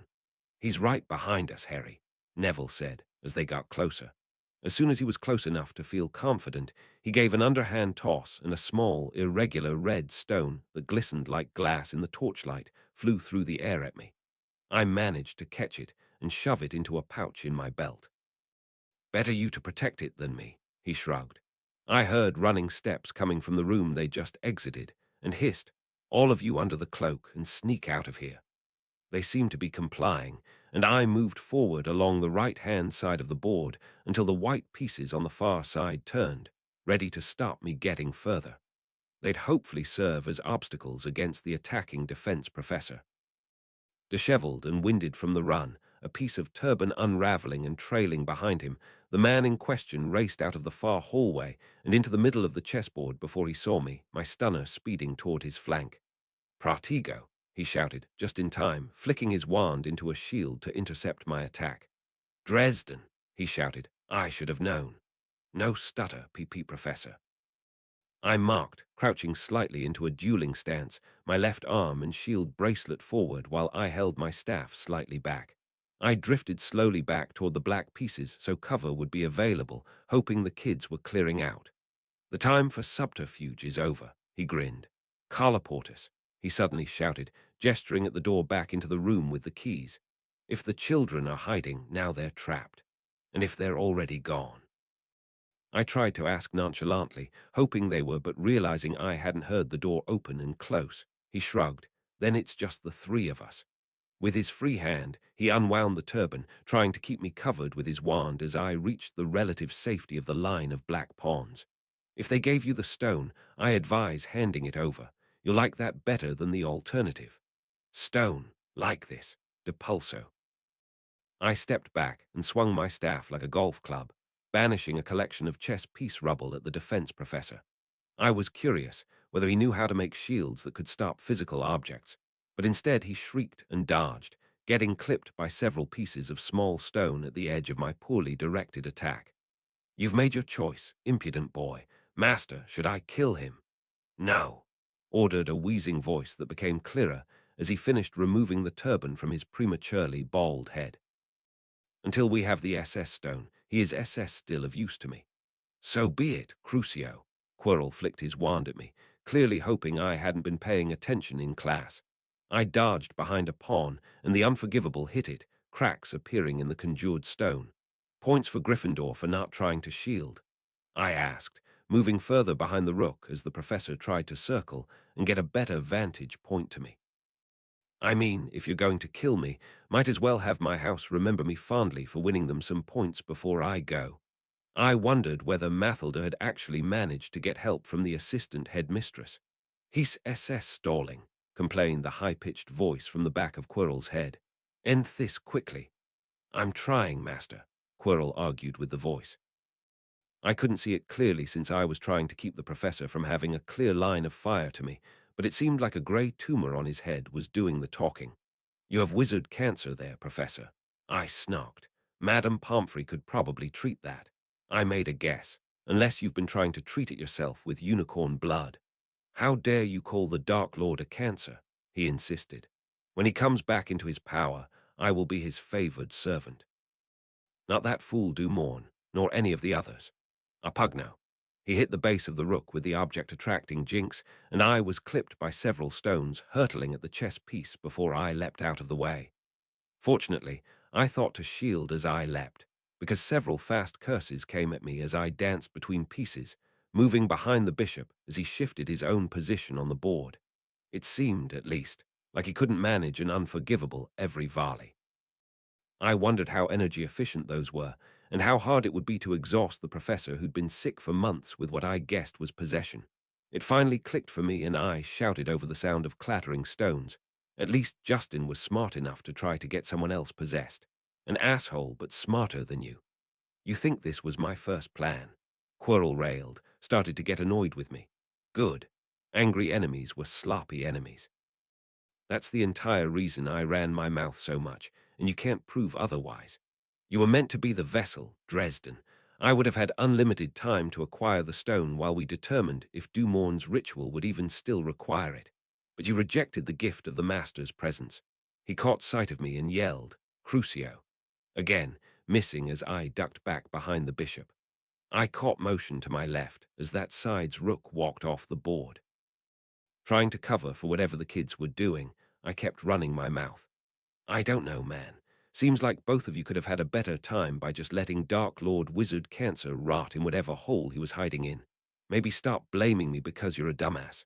"Reducto, reducto, reducto," the mocked professor shouted, blowing shards of giant chess piece into shrapnel around me. I hunkered down beneath a shield and only took a few of the hits.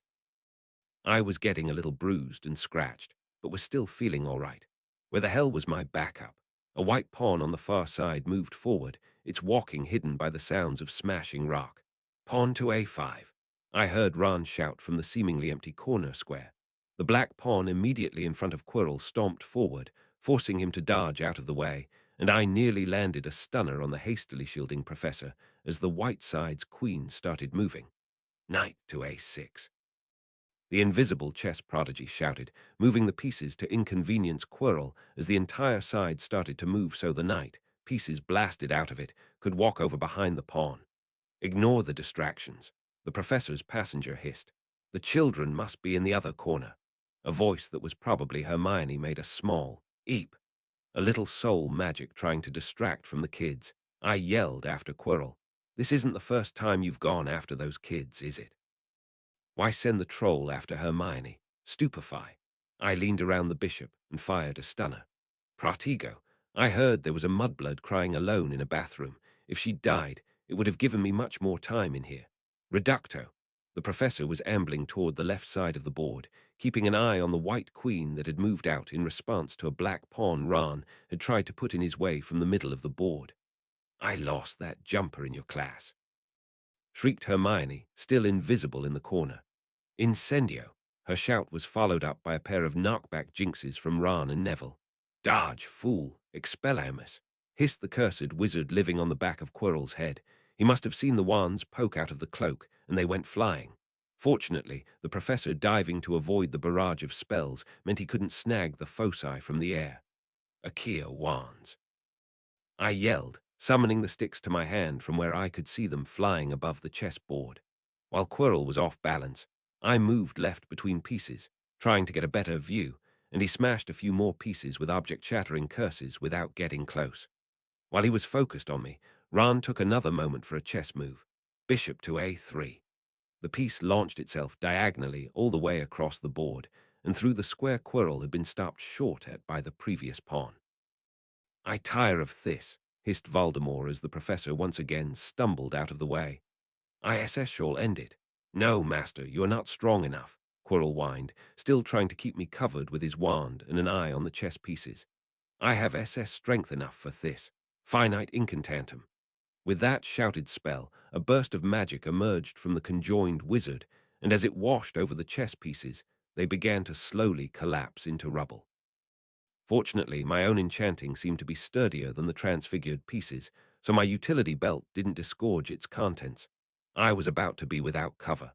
Stupefy, Ventus, I shouted while swinging my staff end to end at the professor, who seemed briefly staggered by the magic expenditure. Voldemort hissed, Pratigo, to catch the stunner, somehow forming a shield between me and the professor, but the wind spell still shoved Quirrell off balance. End this, you fool. The children are helpless and he lacks protection. I realized he was right. The chess pieces had quickly melted into flowing sand. I had nothing of substance in between us, and no more stones to use as weapons or shields. Faster than I'd give him credit for from the knee he'd taken, Quirrell snapped off, "Yes, master, Imperio." While I nearly dodged it, the unforgivable was fired low and caught me in the leg. That's all it took. Suddenly my head felt wrapped in dark wool. Reasoning centers shutting down, all I could see was Quirrell, and all I could feel was a stifling numbness. "Now, Dresden," spoke the only voice that meant anything to me. "Give me the Philosopher's Stone." A new light appeared in the darkness, a trail of bright thought that reminded me that I'd placed it in one of my belt pouches. I glanced down and could see my hand and the right slot in the belt.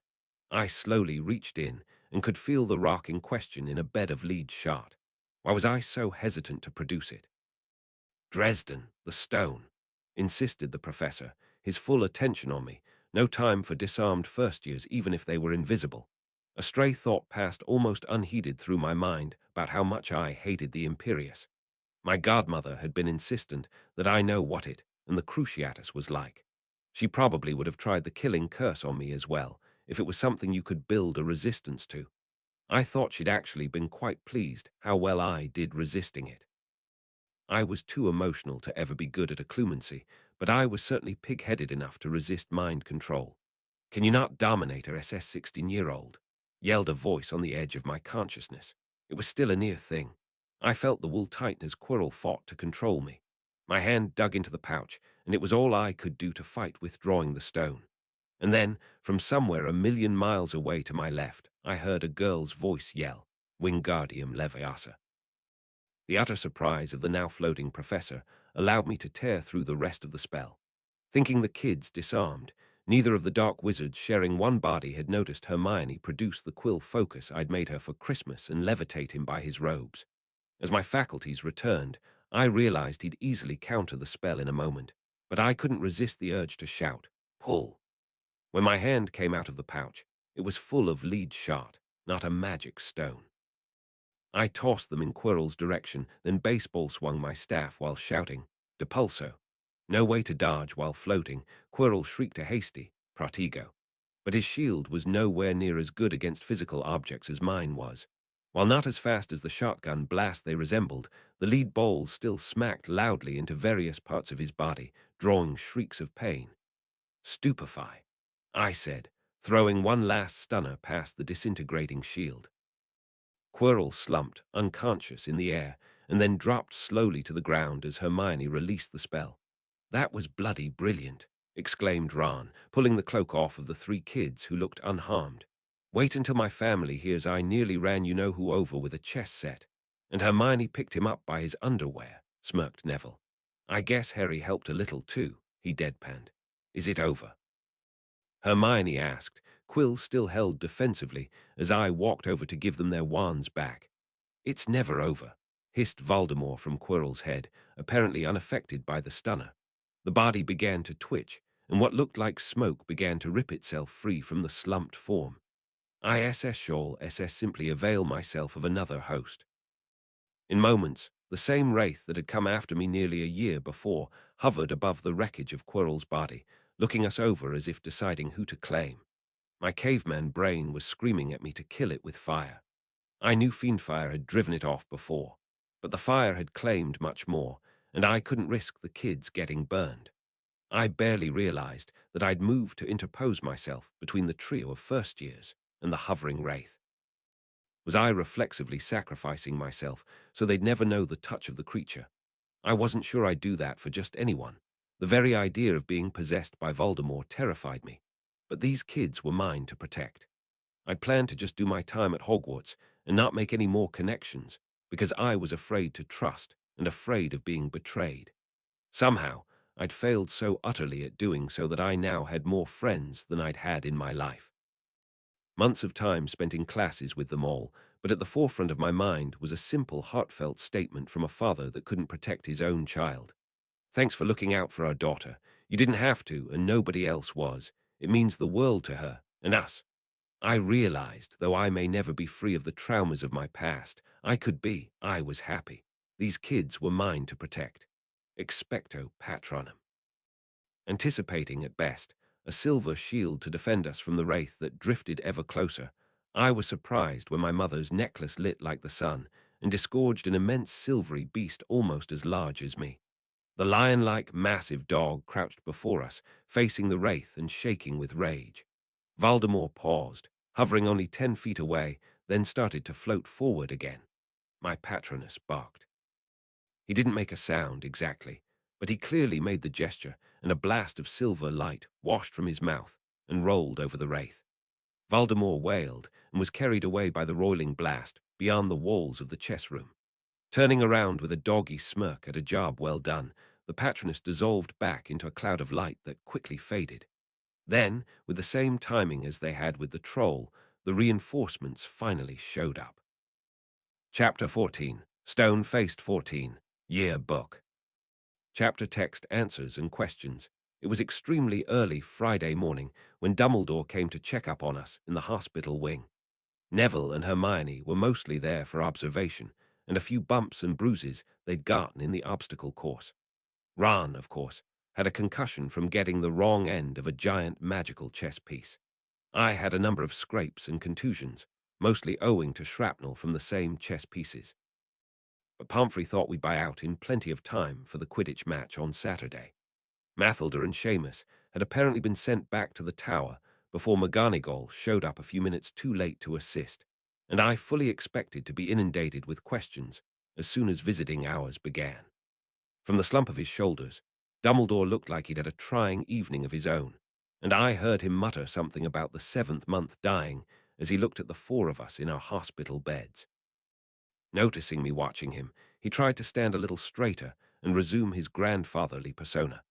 The kids woke as they realized he was here, and I only half paid attention as he gave them congratulations for their role in Voldemort's defeat. When he mentioned the stone would be destroyed, because it was far too dangerous, I barely managed to contain my scoff. Dumbledore raised an eyebrow, and I nodded to the other side of the hospital wing, away from the kids. "If you'll excuse me and Mr. Dresden," the old man told them, "you need your rest, and we have a few more things to talk about." I got out of bed and followed him out of earshot of the precocious kids. "I trust you still have the stone, Mr. Dresden." "I have something," I told him, then handed him the glassy, red stone Neville had thrown me. It fell into his palm with a few pieces of dull, grey lead shot from the pouch I'd put it in. "Guess I'm not going to be able to pay for my next year's supplies with a pouch of gold. And if I told you that the process of using the stone was more complicated than simply touching it to the metals in question, I'd still expect that you were smart enough to use a convincing fake rather than have any risk of Voldemort getting the real thing," I told him. "Though, I guess you didn't think about what would happen if you had to leave the castle for more than an hour." "Yes, well," he admitted, polishing his glasses in embarrassment. "I had not quite anticipated careful plans after the early attempt with the troll. Quirinus was able to slip a subtle confundus charm onto Minerva so she'd ignore the alarms I'd passed to her when I left, as well as any other evidence of risk to the stone. And I was called to the ministry on another ruse. An employee there attacked me, but managed to escape. We think he was an undercover Death Eater trying to enact a backup plan, and I've spent hours engaged in that business. I really am grateful that you went to save the children, Harry. While, as you note, the stone was never in actual danger, he could have severely injured them if he discovered the ruse, or simply out of spite. That could have been me instead of Quirrell," I frowned. Dumbledore nodded. "I don't know what ritual Dumorn was planning to use. It could have resulted in a much more complete possession. He may not have even needed the stone. Possessing poor Quirinus was likely a plan of desperation when he could not have you and did not acquire the stone from Gringotts that night." I realized what he was trying to say and noted, "Justin, Quirrell, the guy at the ministry. He has a bunch of wizards trying to help him come back." "I'm afraid so." "The small bright spot, my boy, is that they all seem to be pursuing different plots to bring their master back. The Death Eaters were always fractious and hard to bend toward a single goal. Now that their master has once again been dispersed, hopefully they will be even less organized. Dispersed, but not gone. For some reason, he can keep coming back, and he's tried to possess me 4 times now." I frowned and rubbed at my left shoulder. "Are you quite all right, Harry?" "It started itching again since I came face to face with him," I admitted, peeling back the corner of my hospital robe to show the white finger marks on my shoulder from where the Wraith of Voldemort had touched me nearly 10 months earlier. They didn't look worse than they had all year. Probably psychosomatic. "I hadn't realized he'd marked you." The old wizard gave me an extremely strange look. I shrugged, pulling the robe back closed. "Better me than the kids." "Indeed." He cast a thoughtful glance in their direction, then switched back into his helpful grandfather tone. "Well, I hope you'll keep the secret about the stone. It can only help for him to believe that it was destroyed. The Flames have agreed to lay low until this plays out, even should it take quite some time. They have plenty of it, after all. Hopefully it won't take that long. After Owls, we need to catch you up on the anti-wraith spells. I think we've made some progress," I explained. "I very much look forward to hearing about it. Oh, I've also seen to your housing situation for the summer. An alumnus of the school who I think you'll get along with has a spare room and could use the company. Minerva will provide you the details," he insisted, as I was about to ask for those details. "For now, I must see that nothing else has gone awry in my absence." Not long after I went back to my bed, visiting hours started, and the Gryffindors and one Ravenclaw descended as a mass to check on the 4 of us. I let the kids tell the story, though it was clear that Seamus had already caught everyone up to his part and my entrance. "I would have been right behind you. McGonagall took forever to believe me. Then she insisted I take Seamus back to the tower," Mathilda apologized to me. "I think she only really started to listen when she realized you had already gone down there. She was confounded," I explained. "Wonder if you managed to get through to her, or it just broke during the fight. Either way, it's probably better." I tried to soothe her without being insulting. "He didn't take the kids seriously. If there were multiple people he thought were a threat, he might have worked harder to seriously injure or kill someone." That seemed to mollify the overexcitable witch, and soon it was Percy, Penny, and Oliver apologizing that they hadn't been around. They'd apparently finally gotten back to the tower just as Mathilda was coming back with Seamus, and been stopped by Filch after the assistant headmistress had already passed on word it was over. "So you formed a full patroness?" asked Percy, seeming impressed. I demurred, since the two of them were still having trouble with the spell. "Barely. It's pretty much just a little mouse." Owling home, the final Quidditch match between Gryffindor and Ravenclaw had worked out to be for the championship. It had something to do with point totals, and I retained what Oliver was telling me just long enough to point out that made the 150-point bonus for the snitch even more unfair. Then I promptly forgot everything about the calculation as a waste of my mental space for owls. Gryffindor barely squeaked out a win in the match by somehow getting way ahead on goals, though Katie lost the snitch to Cho, the Scottish witch that we'd been studying with. But Ravenclaw was still far enough ahead on points for the year to win the Quidditch Cup. Both sides seemed grudgingly happy about it, which worked out for Percy and Penny, even though neither cared much about Quidditch. Our young seeker, Katie Bell, seemed pretty dejected at the party, since she'd missed the snitch every game she'd played, and Gryffindor had only done as well as we had due to the rest of the team. I tactfully did not point out to her that the seeker position was ridiculous, and the team should do better based on those actually playing.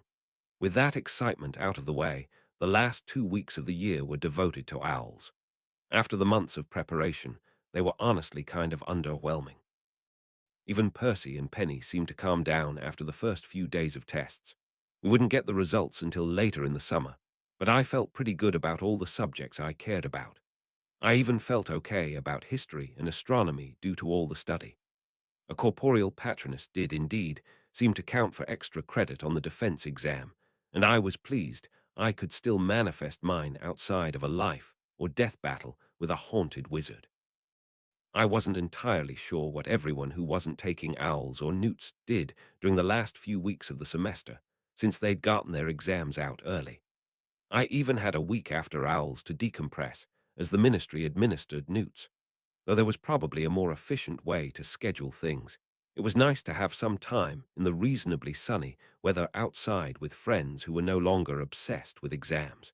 It was nice to have friends. In a blink, the lazy first week of summer was over, and it was time for the leaving feast. The hall was covered in blue and bronze, since the win at Quidditch had boosted Ravenclaw far enough ahead of Gryffindor and Slytherin in points that they'd won the House Cup. Before the feast started, Dumbledore stood up and explained the point totals, and looked like he was about to say something else as McGonagall hissed at him. "Albus, they've worked very hard for this. It would be cruel to steal it away." The other teachers probably heard, but I doubted the other students did. "But Harry's," he whispered to argue. "Nearly an adult and doesn't need a show in front of the school for having done a good thing." She cut him off, glancing at me as if realizing I heard them. Looking a little crestfallen, the headmaster nodded to his assistant and said to the great hall, "Congratulations, Ravenclaw. Everyone tuck in."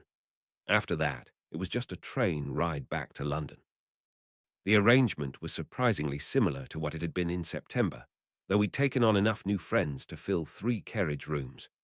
The first years took up one of their own, and Percy and Penny sat with me when they weren't on patrol, along with Oliver, his girlfriend Alexis when she wasn't on patrol, and the twins. And the girls of the Quidditch team plus Mathilda, Patricia, and Lee had grabbed a room of their own clothes enough to pop in frequently, but deliberately separate in case Oliver tried to make them have a long conversation about the next year's Quidditch strategy. It was a strange sensation. The last time I'd been on the train, I'd been anxious about whether it was a big mistake, relieved to have anyone to sit with and not take the long ride alone. After 10 months, I was almost totally comfortable and fully engaged in the camaraderie. I still didn't know what the summer would bring. I had a mysterious landlord that I'd barely learned anything about from McGonagall. I still wasn't out from under the Doom of Damocles, and Dawlish could show up to harass me at any moment. My godmother was up to something. The wraith of the most feared dark wizard in the last 50 years was on the loose and seemed particularly interested in me. And I still had no long-term plans. But for one train ride, I was just a 16-year-old kid on a cross-country trip with my friends, and that was enough. The threatening future could wait just a few more hours. End of year 1 Appendix 1. What is magic? This is the summary of how magic works as Justin taught it to me, and I explained it to the kids who came to my enchanting tutorials. Hogwarts doesn't explain most of this unless you take arithmancy, and even then, some of the theory is lost in the practice. Magic is, quite simply, imposing your wishes on reality. Those with access to the gift can want something impossible to happen badly enough that it happens. When a wizard is young, this accidental magic is the only way he knows to enact his gift. When a wizard is old and powerful, he can likewise merely think magic into being.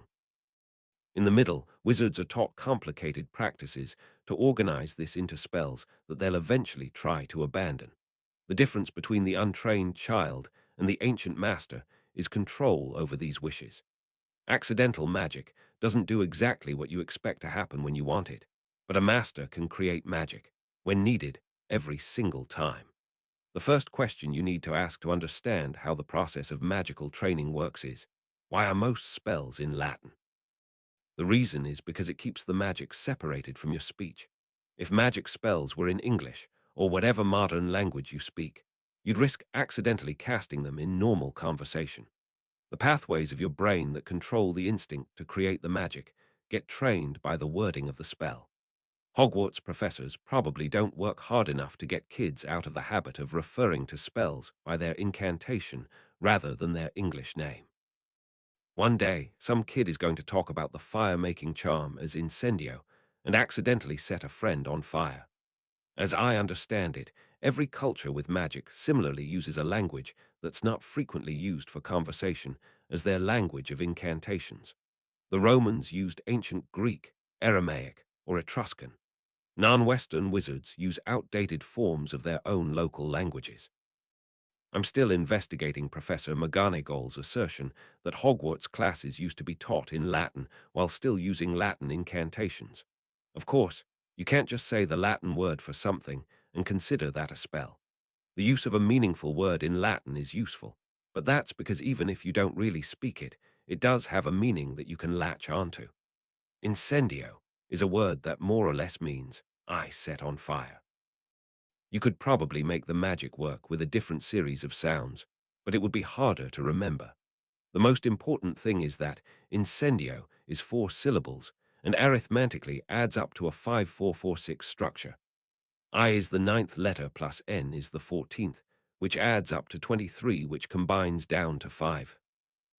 There's no way I could effectively summarize the exact practicals of how that number adding works, or why 5446 is a similar numerical array to related spells. You're either just going to have to take my word for it, or commit to 5 years of arithmancy class. Essentially, any word that was close enough to a 5446 cadence could be used as the incantation for the fire-making spell. Why are some incantations really bad Latin?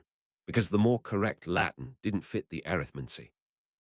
There's a ton of math in figuring out an incantation, and that's just half of a spell. The other half comes in using your focus. At the simplest level, the foci that I use for my magic, staff, blasting rod, etc., are limited to particular types of spell.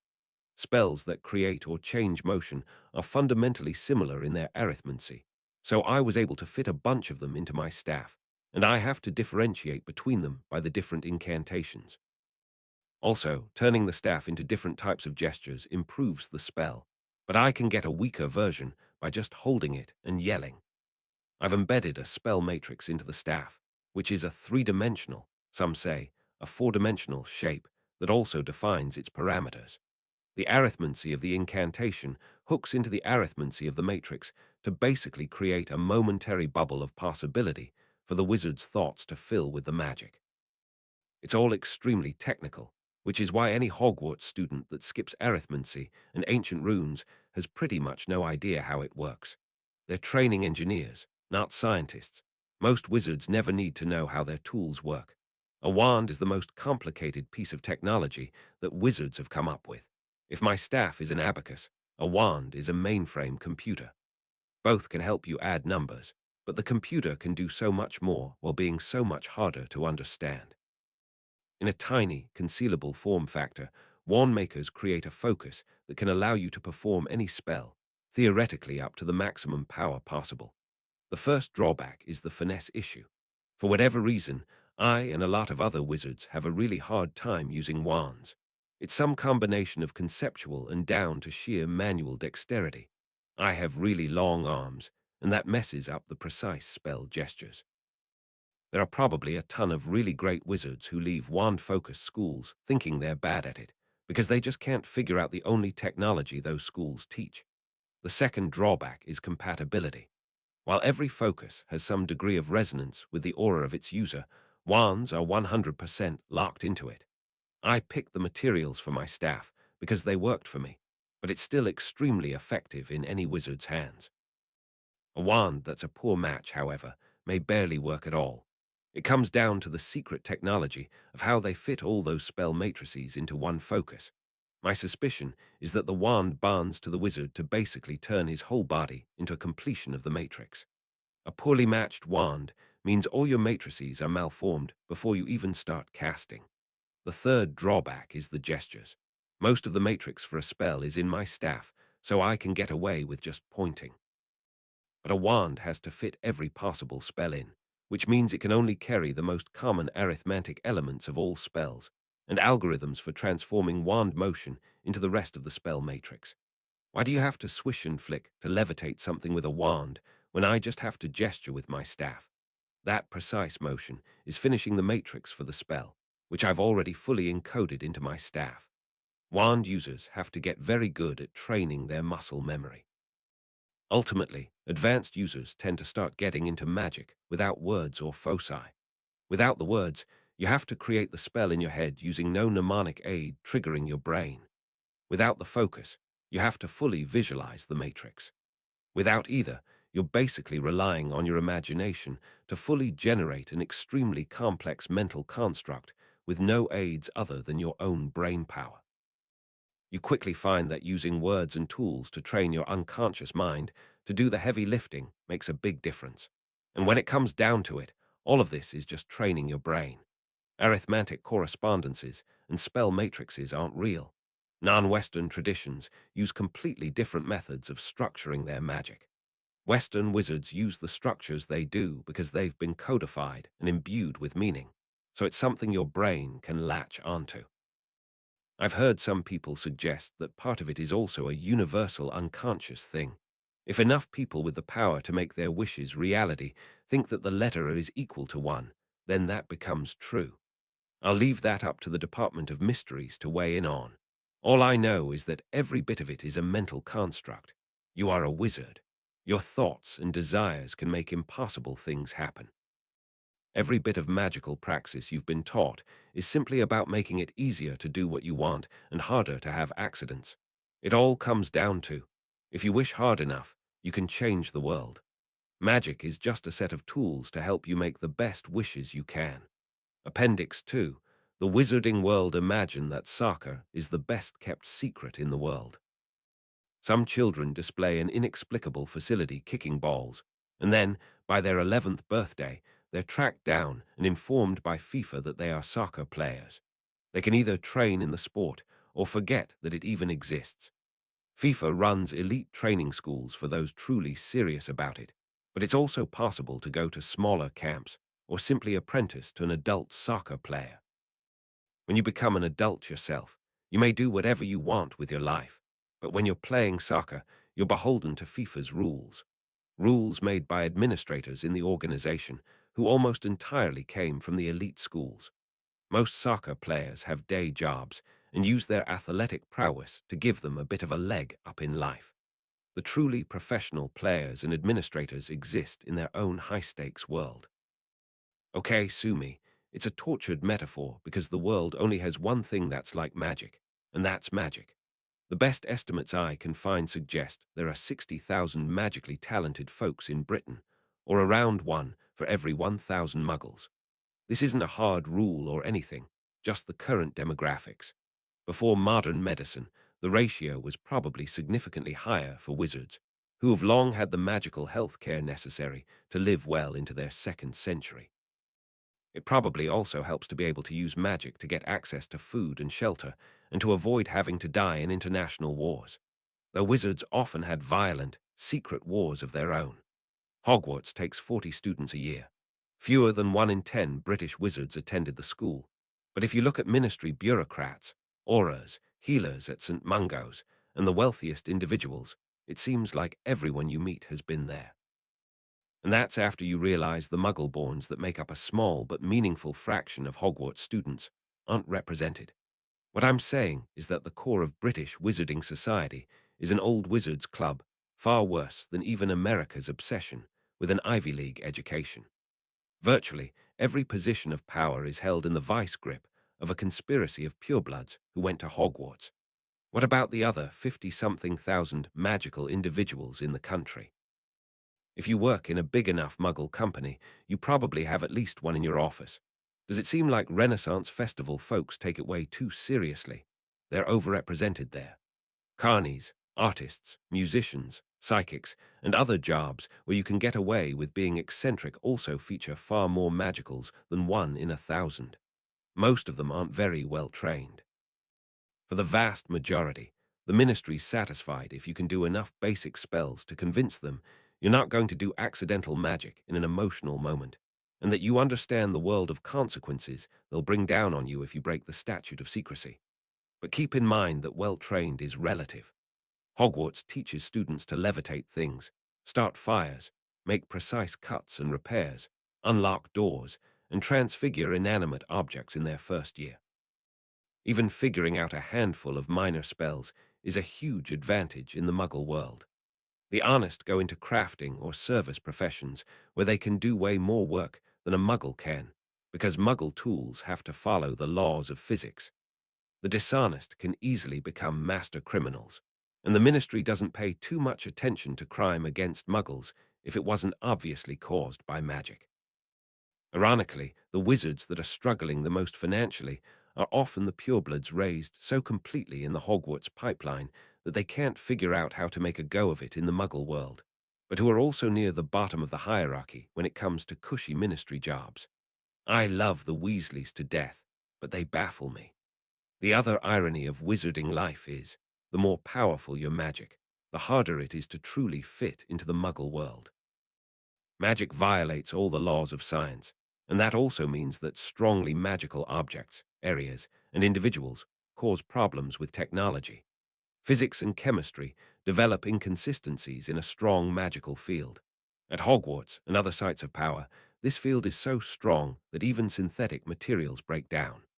Part of the reason they've stuck with quills is that plastic pens slowly melt into goo, though that's no excuse to not at least use fountain pens.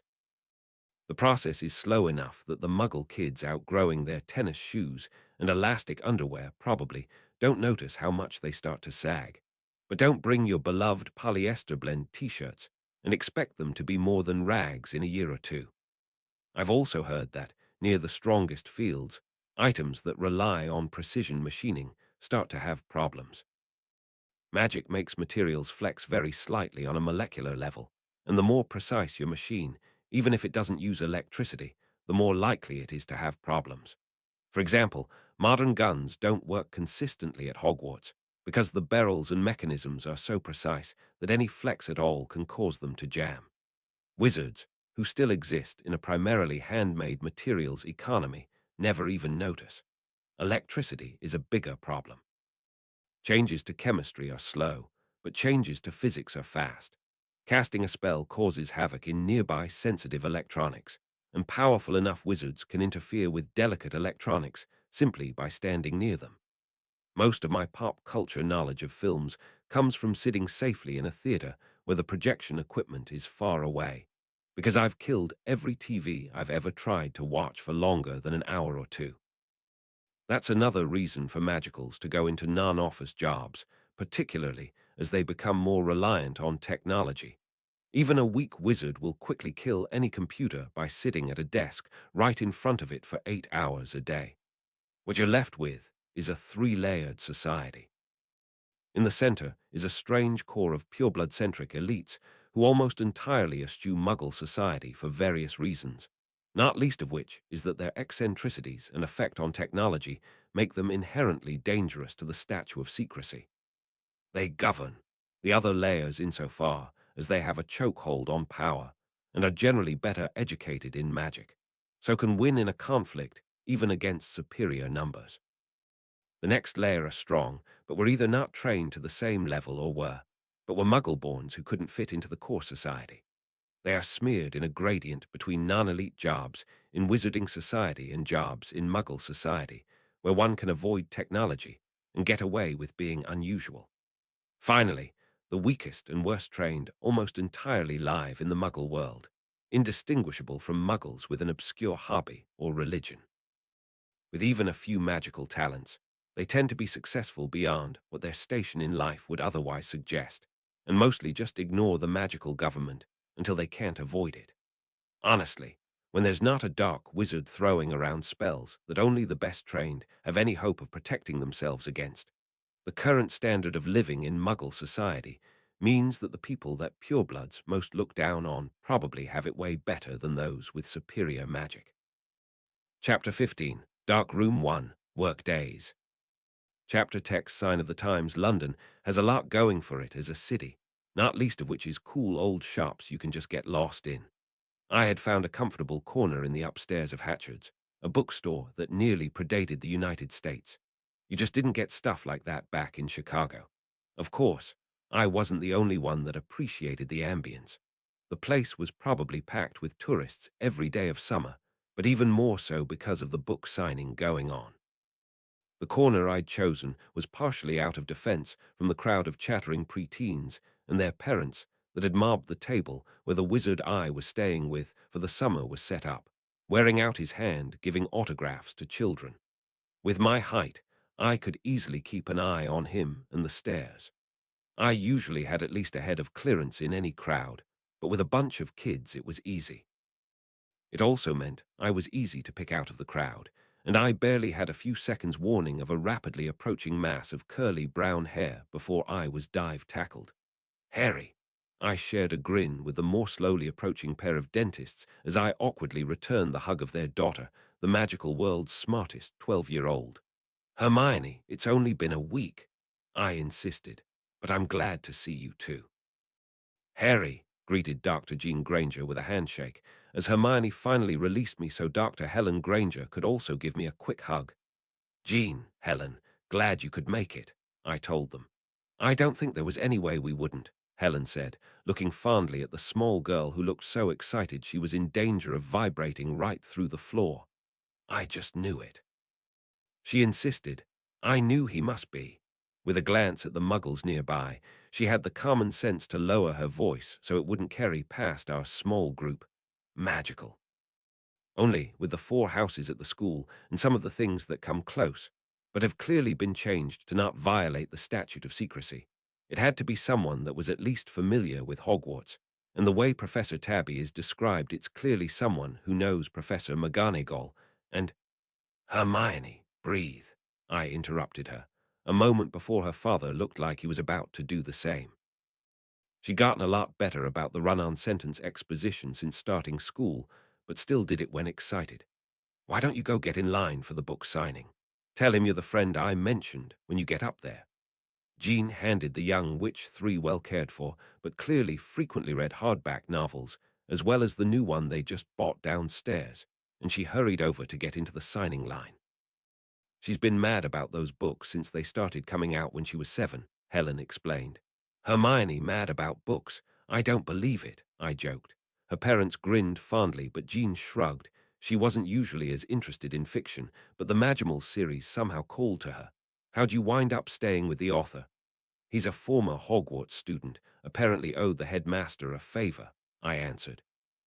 I didn't even know he was famous until he mentioned the signing and asked if I wanted to come. While the series was apparently blowing up the children's literary market all over these days, it had only started coming out in Britain while I'd been just about out of the Chicago orphanage, and by the time it started to get popular, everywhere I wasn't in the market for kids' magical fiction.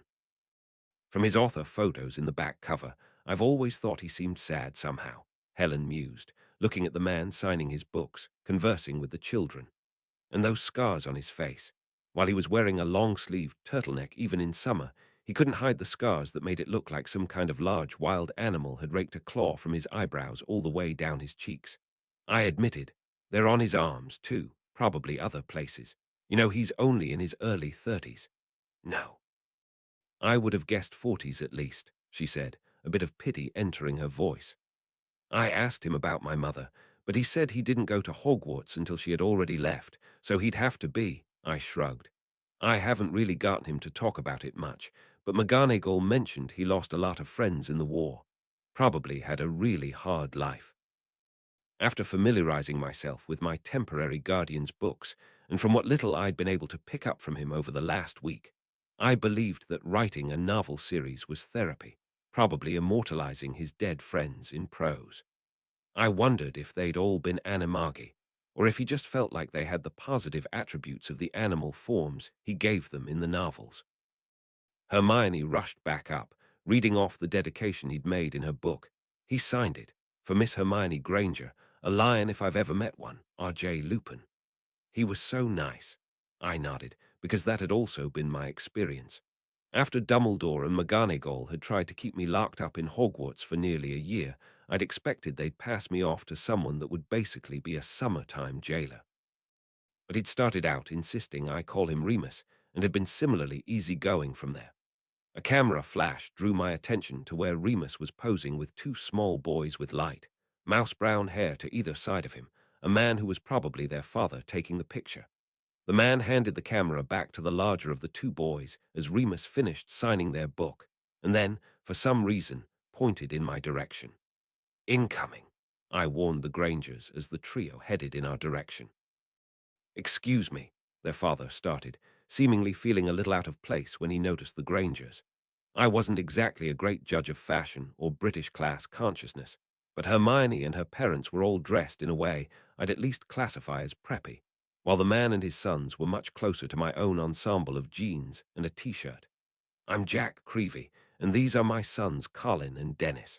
Mr. Lupin suggested that you also went too. He glanced at the Grangers as if curious whether they were in on a secret. His alma mater. Hogwarts, asked Hermione's father. Off of Mr. Creevy's nod, Jean continued. I expect you got an interesting letter when Colin turned 11. The same thing happened with Hermione last year.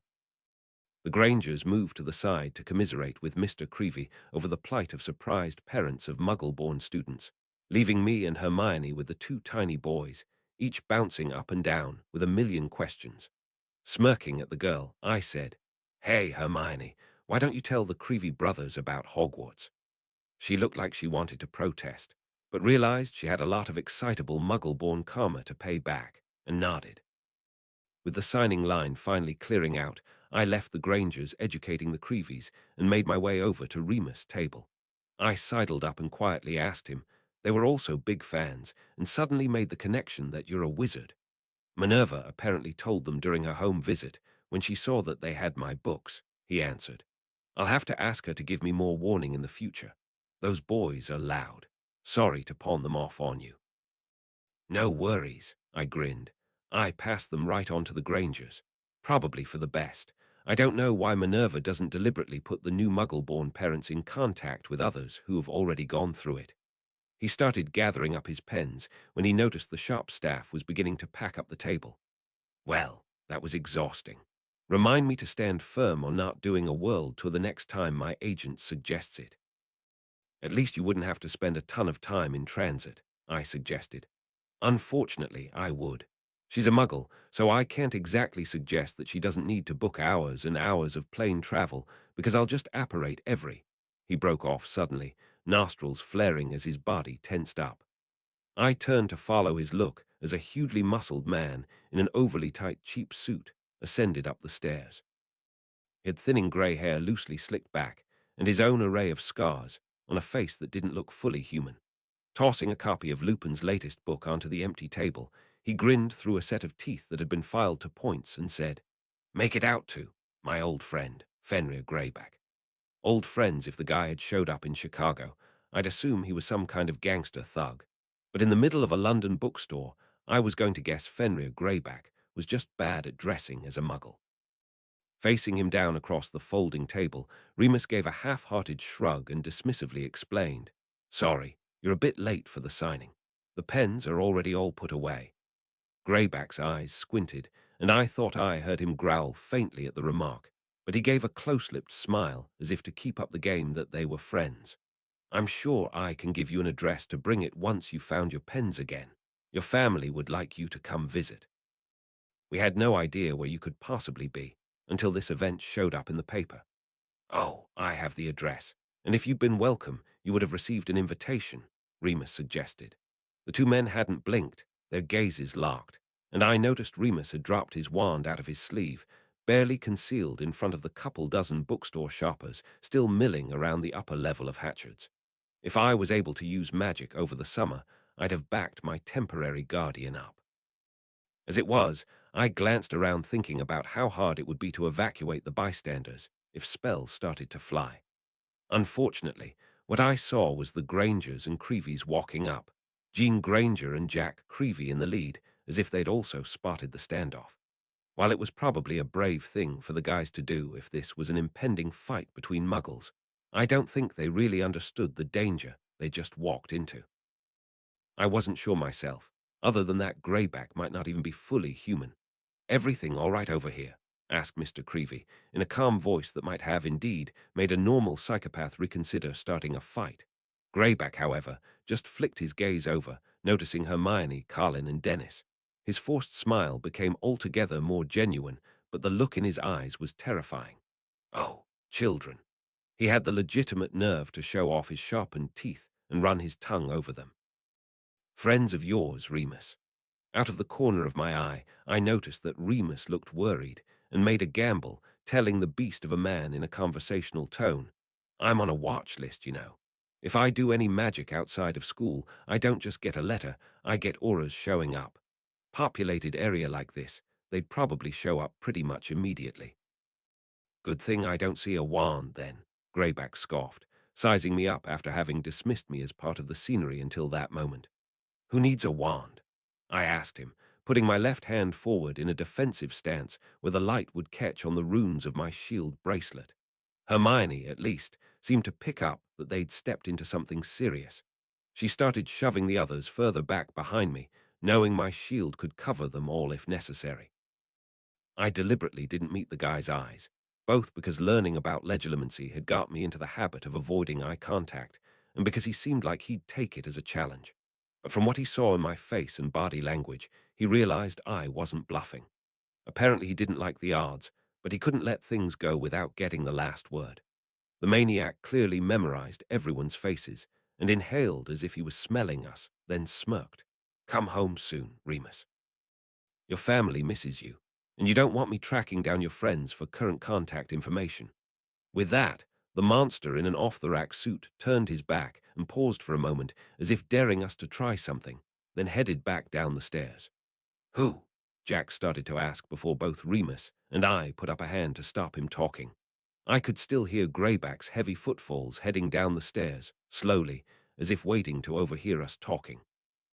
Shortly after I thought I'd heard him leave the shop, Remus relaxed out of his guarded stance and nearly collapsed back into his signing chair. Jack finished asking, "Who was that?" "A very dangerous wizard who I've been avoiding for years," Remus explained, clearly exhausted from the adrenaline crash. "If you ever even think you see him again, run. Not worth calling the auras?" I asked. Remus shook his head. "Avoiding them is a skill he's perfected over decades. He doesn't announce himself without a plan to get out before he's caught." After a few more moments of tension, Helen suggested, "I guess we have even more to talk about at lunch. We're going to keep talking with Jack and the boys about what to expect. Do you want to join us, Harry, Mr. Lupin?" "Love to, but I have to get to work soon," I demurred. "And I need to report that encounter to the ministry," Remus frowned. "But please, let me walk you out so I can make sure he's moved on." With a brief detour to let the management know that Remus was leaving, we headed outside, and he checked the area to confirm that Greyback was long gone. I couldn't help but notice that his procedure seemed to involve smelling as much as it did looking. As we split up for the two Muggle families to head off to find a restaurant, I told Hermione, "Call me if you want to talk about the summer homework." It was nice to be staying somewhere that had a telephone. "I will, and if." She trailed off, and I nodded to her implicit question about whether I'd help her do the ritual to hide her trace so she could actually practice magic. I made myself a mental note to see if I could get some leftover demiguise fur at work. She grinned and waved. Good. Talk to you later. It was great to see you. And to meet you, Mr. Lupin. We weren't even a mile from the leaky cauldron, so Remus and I started walking back after waving goodbye rather than apparating. I gave him a couple blocks of silence before pressing, want to talk about it. He shook his head but said, sorry you got mixed up in that. I hadn't heard from him in a decade and good riddance. I guess it was too much to hope that he died quietly at the end of the war. Death Eater. Not marked, but one of their allies, he explained. Do you think he's active again because Voldemort is? Remus actually stopped walking for a moment, and I had to stop and turn, seeing the surprised look on his face. You know who is? Dumbledore and his secrets. He frowned and started walking again. What can you tell me? Bippity-boppity-boo, I'd managed to give Remus the rundown just in time to flew out of the leaky cauldron into the 3 broomsticks and walk down the street to work before my shift started. It was only a summer job, but I didn't want to get a reputation for tardiness my first week there. Not that anyone really seemed to notice, because unless it came to exacting times for rituals, a lot of the wizarding world seemed to still be on the pre-industrial conception of schedules. I guess it made sense. They only had the one train to keep running on time. Dervish and Banges was my favorite store in Hogsmeade, and I'd been in often enough on the weekends we were allowed to go into town that I'd talked a few times with Miss Sue Dervish, the shop owner. Apparently from the second generation of dervishes born in Hogsmeade after her grandfather co-founded the shop. She was extremely British, despite being of clear Persian extraction and playing up the Eastern clothing. She'd eventually figured out that I was both buying as many enchanting supplies from her as my finances would allow, and that this was still a very small number of supplies. So she'd offered me a job over the summer, mostly planning to pay in store credit. I was supposed to be helping out with enchantments in the back, but of course, someone at the ministry had figured out how to delay the request to get me licensed to do magic over the summer while on the store premises. So I was working the counter until that went through. The store itself was about what I'd grown to expect of wizarding shops. You could pick it up and put it down in any Renaissance festival, and it would seem appropriate. The shop was all done in dark woods and eastern silks, with a reasonable amount of multicolored light streaming in the high stained glass windows. Unlike other stores, the counter was only a few feet away from the door, the limited shelves up front full of low-margin reagents. There were a few shelves of higher-value products behind the counter, but most of the building's square footage was devoted to the employee-only workspaces and storage rooms in the back. Someone, probably the original Dervish and Banges, had preferred to trust good solid architectural design instead of anti-theft charms to prevent schoolchildren on a field trip from wandering off with expensive talismans and arcane devices. This all meant it wasn't really a store for browsing, like most of the others in Hogsmeade. Most of my retail training so far had been on reading the catalogue of what we had in stock and how to log a custom request for later owl delivery. While there weren't many customers, especially since I wasn't working during a school Hogsmeade weekend, when I had to give them my full attention, I was really hoping I'd get a license to work in the back soon. My first customer of the day had been Mundungus Fletcher, an unwashed little red-headed guy who was really doing his best to give the impression of being a homeless leprechaun. I'd been warned about him on my first day and had to deal with him 3 times already in my first week. It took 20 minutes to convince him that Miss Dervish wasn't interested in a sack full of guaranteed fresh Diricol feathers, which looked a lot more like pigeon feathers to me, and he definitely couldn't go into the back to wait for her, proving that he, probably more than the school kids, was the reason expensive stock wasn't out front. I was certain one of the bins of reagents was just a little lower as he finally left. The door didn't swing shut as fast as it should have after Fletcher left, and I glanced over from trying to eyeball the remaining stock in the bins to notice a strange ripple in the air. It was a lot like the special effect they used in Predator, light bent around a figure instead of true invisibility. Not expecting an invasion by someone under a disillusion veil, my reaction of throwing myself into the warded back room was short-circuited by a woman's voice complaining, "I thought he'd never leave." I recognized the voice, but it didn't really make me want to go hide any less. Mentally beating down my adrenaline rush and trying to keep a straight face, I instead said, "Godmother, I wondered when I could expect you to visit." Not taking my eyes off the distortion in space, I reached back and pulled the door behind me all the way closed, so our conversation wouldn't be overheard in the back room. With a whispered colloportus to lock the front door, Bellatrix Lestrange dropped the veil. A muggle would have guessed that the woman that bled into visibility was in her late 20s or early 30s, though I knew that she was probably about 40, since she had been in the same school year as my mother.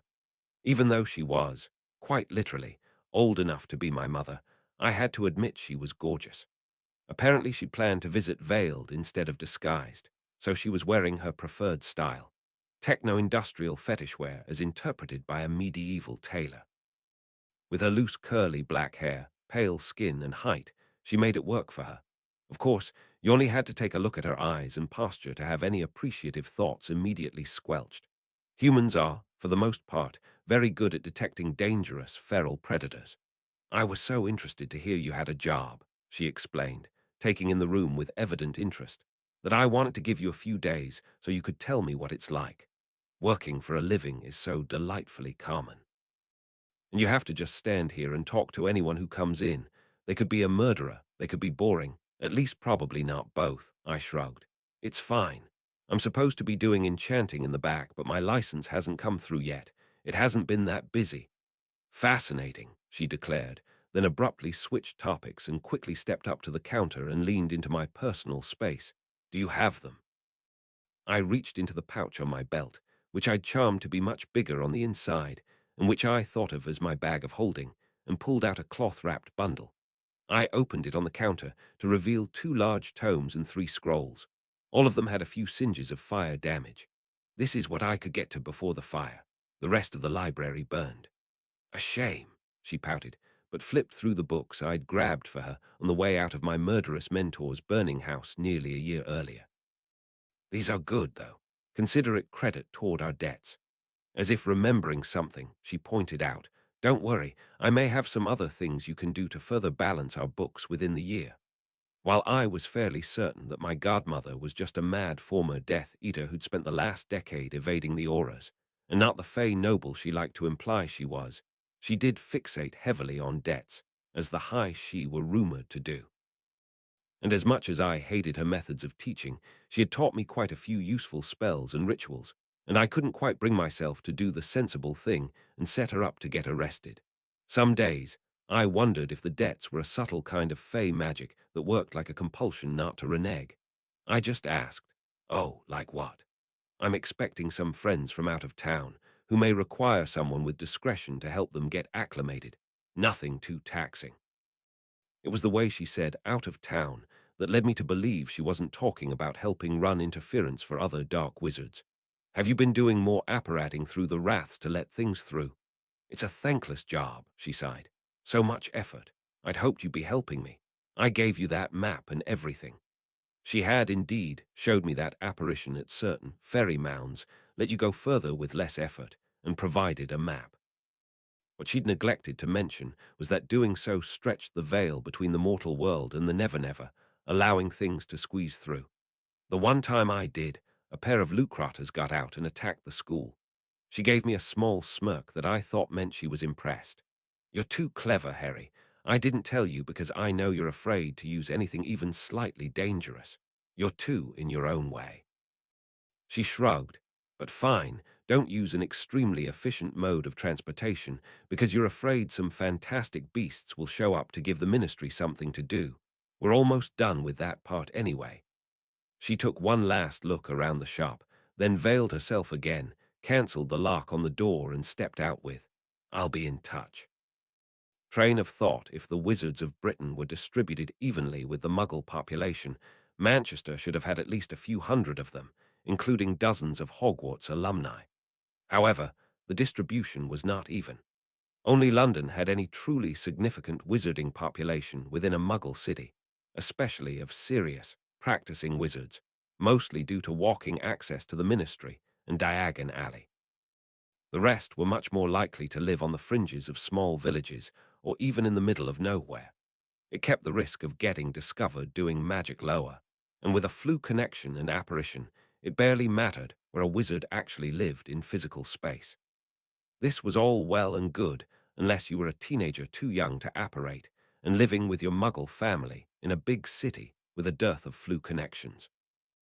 Penelope Clearwater was basically cut off from the greater wizarding world for the summer.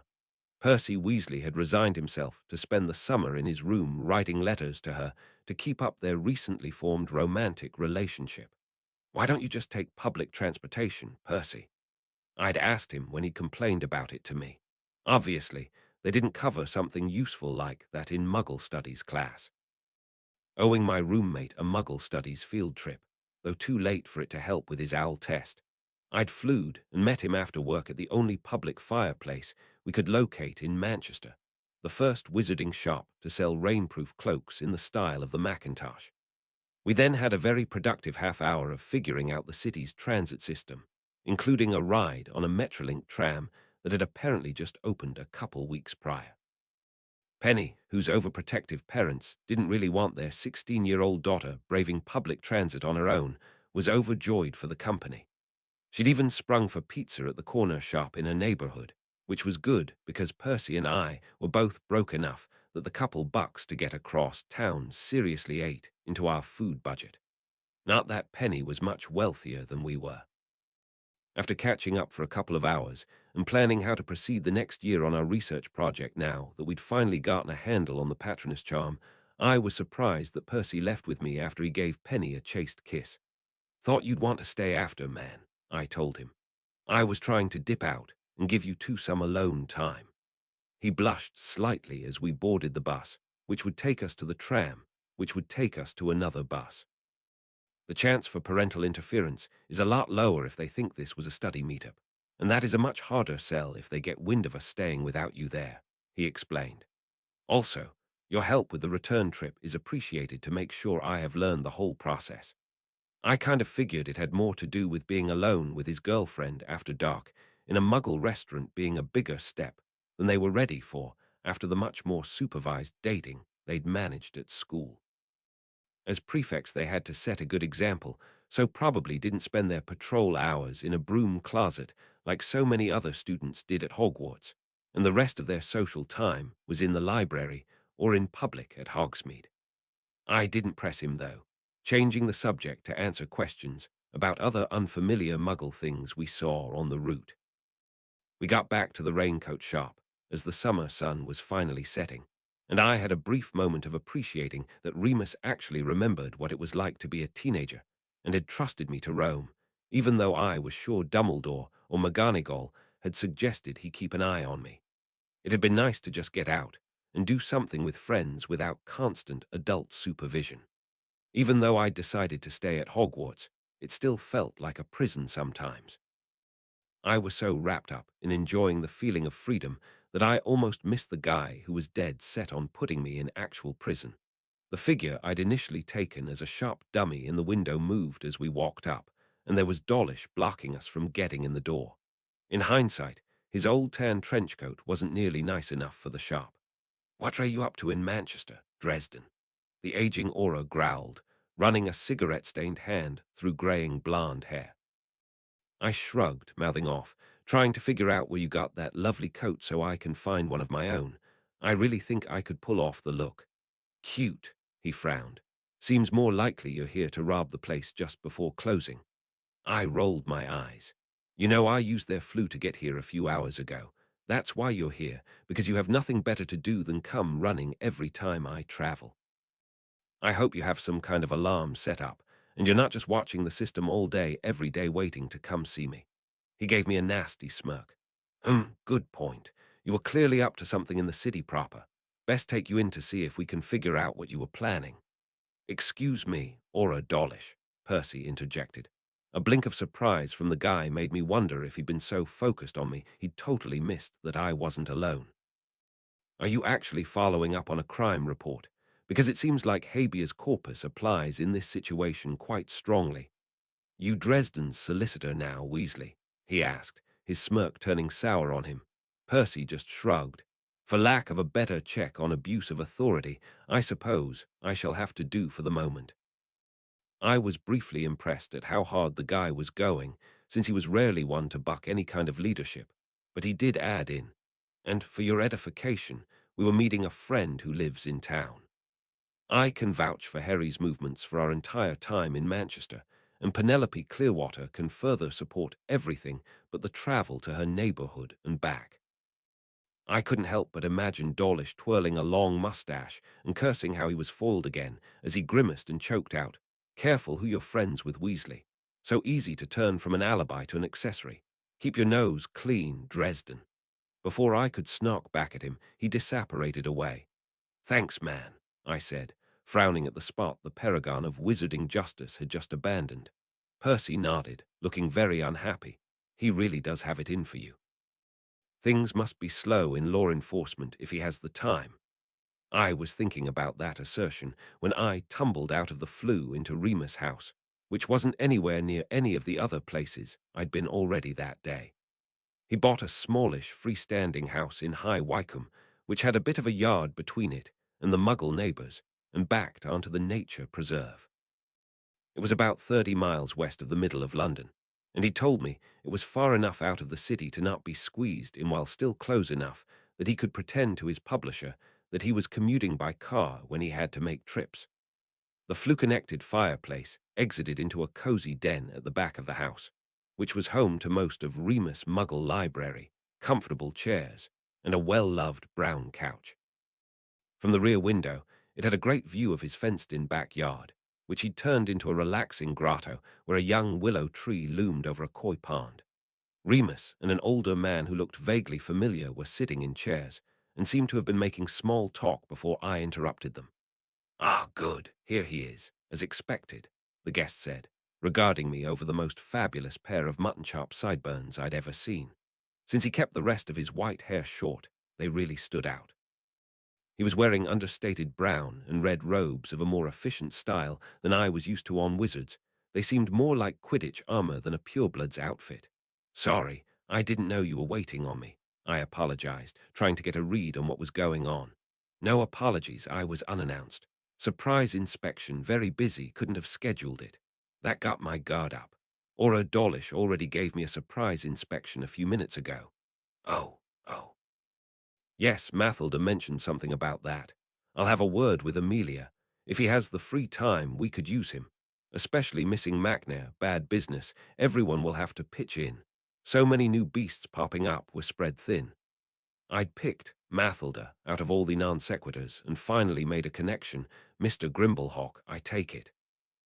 My friend, maybe more than that, if she had her way, had mentioned that her uncle had some important ministry position, and the family resemblance was probably why he looked familiar. "Ah, yes, indeed. Good work.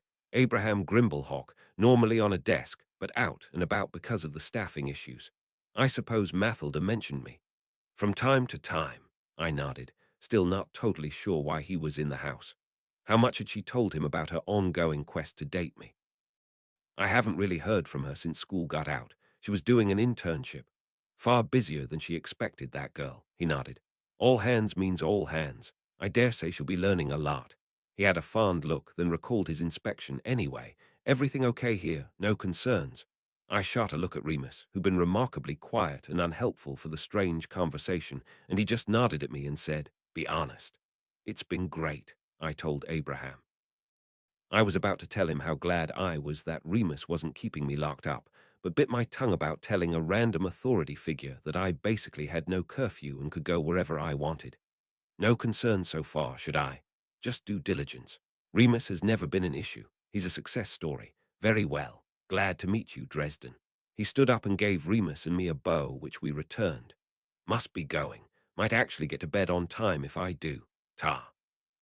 He tossed some flue powder into the fireplace, declared he was going to the Ministry of Magic, and disappeared in a burst of green flames. "So," I asked Remus, "what the hell was that about?" My temporary guardian sighed, and admitted, "You have your problems with the Ministry, and I have mine." Dumbledore suggested the pairing because he thought we could relate. Honestly, Abraham is one of my favorites to deal with. With a nod that clearly indicated that was all he wanted to explain, He just said, "Good night, Harry," and went up to bed. After the encounter with Fenrir Greyback that morning and now this, I was starting to have some real questions about Remus Lupin.